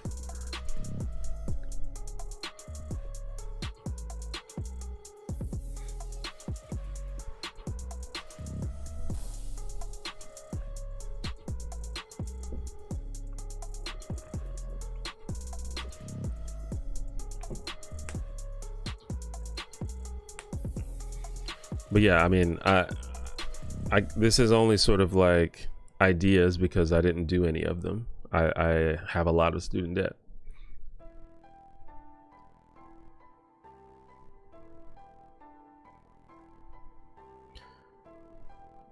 Do I live in the city? I do live in the city.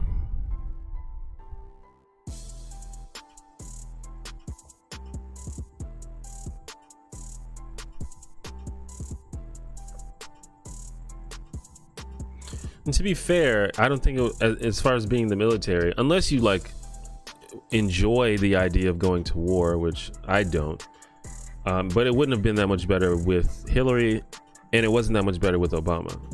All those folks really enjoy war. So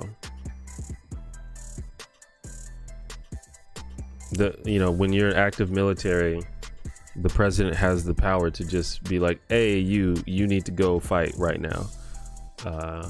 And I'm not super into that.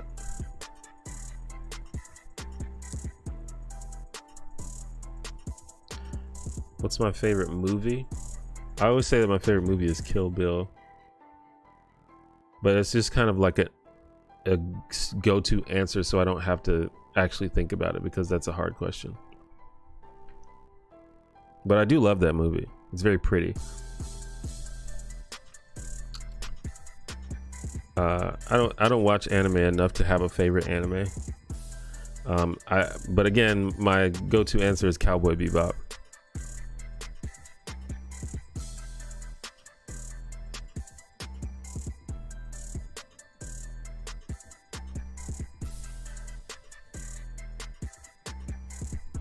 What's my view on recreational drug use? It's generally fine. I mean, you should probably not do like heroin, but I mean, if you want to do drugs, that's on you. I'm not your daddy.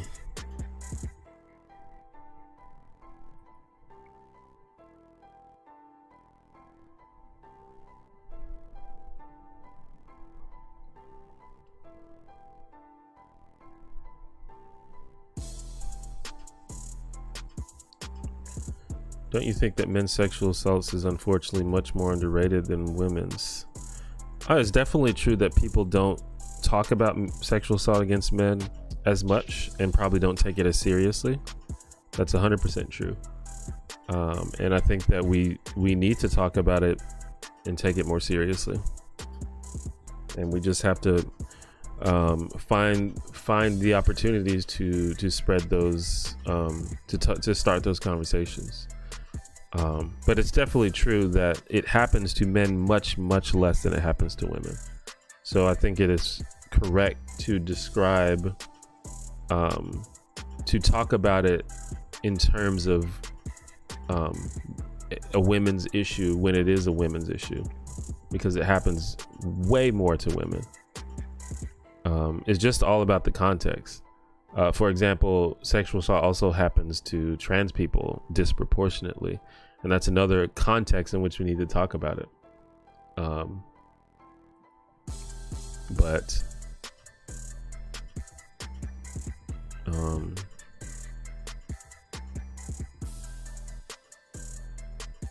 it's just all about the context, I guess.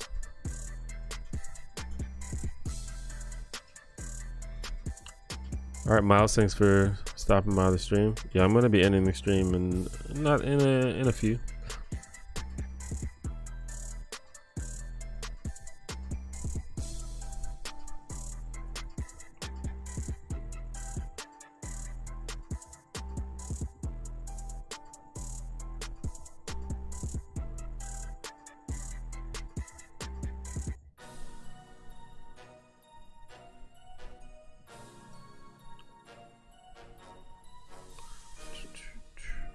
And I actually did, I haven't done one in a while, but I did a video about men's issues a few years ago. And it was pretty well received. I think that it is worth talking about men's issues. It is not incorrect to say that there are issues unique to men. I don't think that I would describe men as a marginalized group though, because the privileges that come along with being a man when compared to being any other gender, I think, are completely disproportionate and kind of outweigh all of the issues. But that doesn't mean the issues don't exist.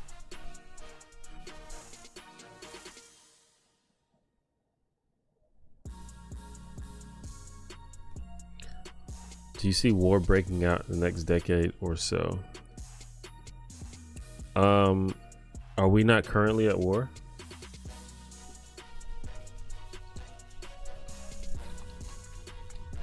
Or you mean like within the border of the United States?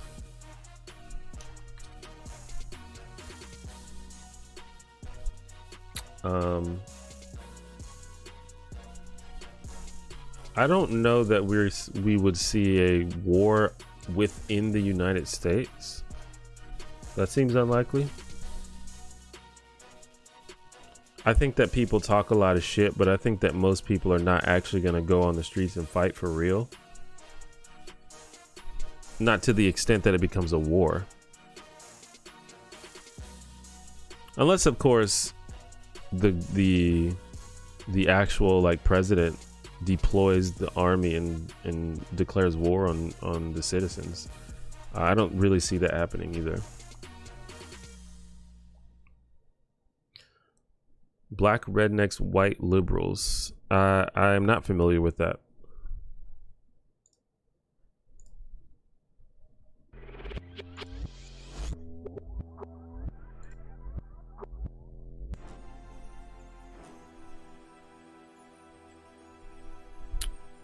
But I think I'm gonna go ahead and end the stream.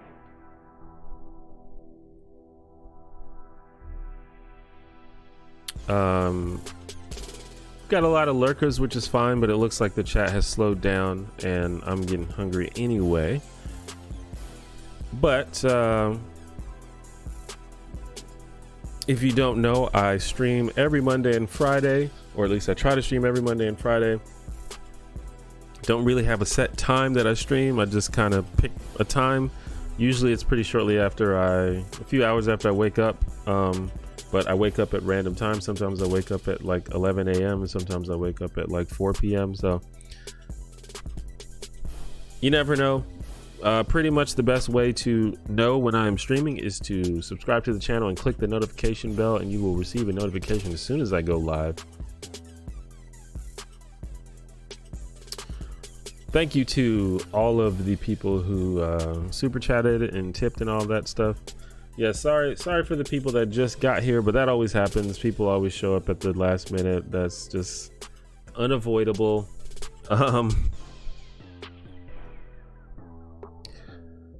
Please go to the description of the video. You can check out all my links and stuff, ways to follow me, keep up with me, and contact me.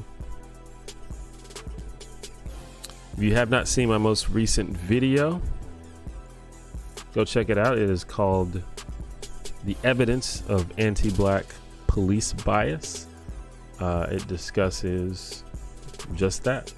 Gives you all of the data that you need to know to get started in researching the topic of police bias against black people, which is obviously a hot topic right now. I will have another video soonish, but it'll probably be in a couple weeks. I will say, what's today? Friday. I'm gonna be streaming. I definitely be streaming on Monday, but I won't be streaming next Friday as I am going out of town. But you can catch me next Monday. That'll be the next time that you see my face.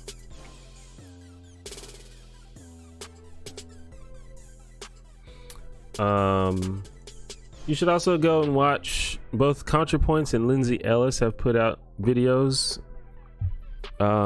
recently. Those are the homies, so I'm definitely gonna give them a shout out. They always make amazing videos, so you should go watch those.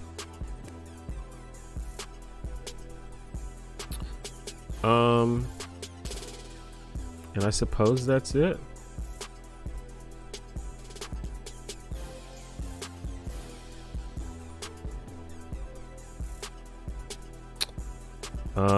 I feel like I wanted to say something, but I forgot. But anyway, if you want to see my face, the next time you can do that is going to be on the stream on Monday. Make sure you click the bell. Oh, I also have a Discord. If anybody is into Discord or just wants a nice place to chat with some chill people, check out the Discords, theonejanitor.com/Discord. Very chill community, very cool. Everyone's very nice. So that's probably a good way to actually speak with me, because I'm usually pretty active on there unless I get busy. But if you want to see my face the next time, the next opportunity will be on Monday when I stream again. So I'll see you then. But other than that, I am out. Okay, bye.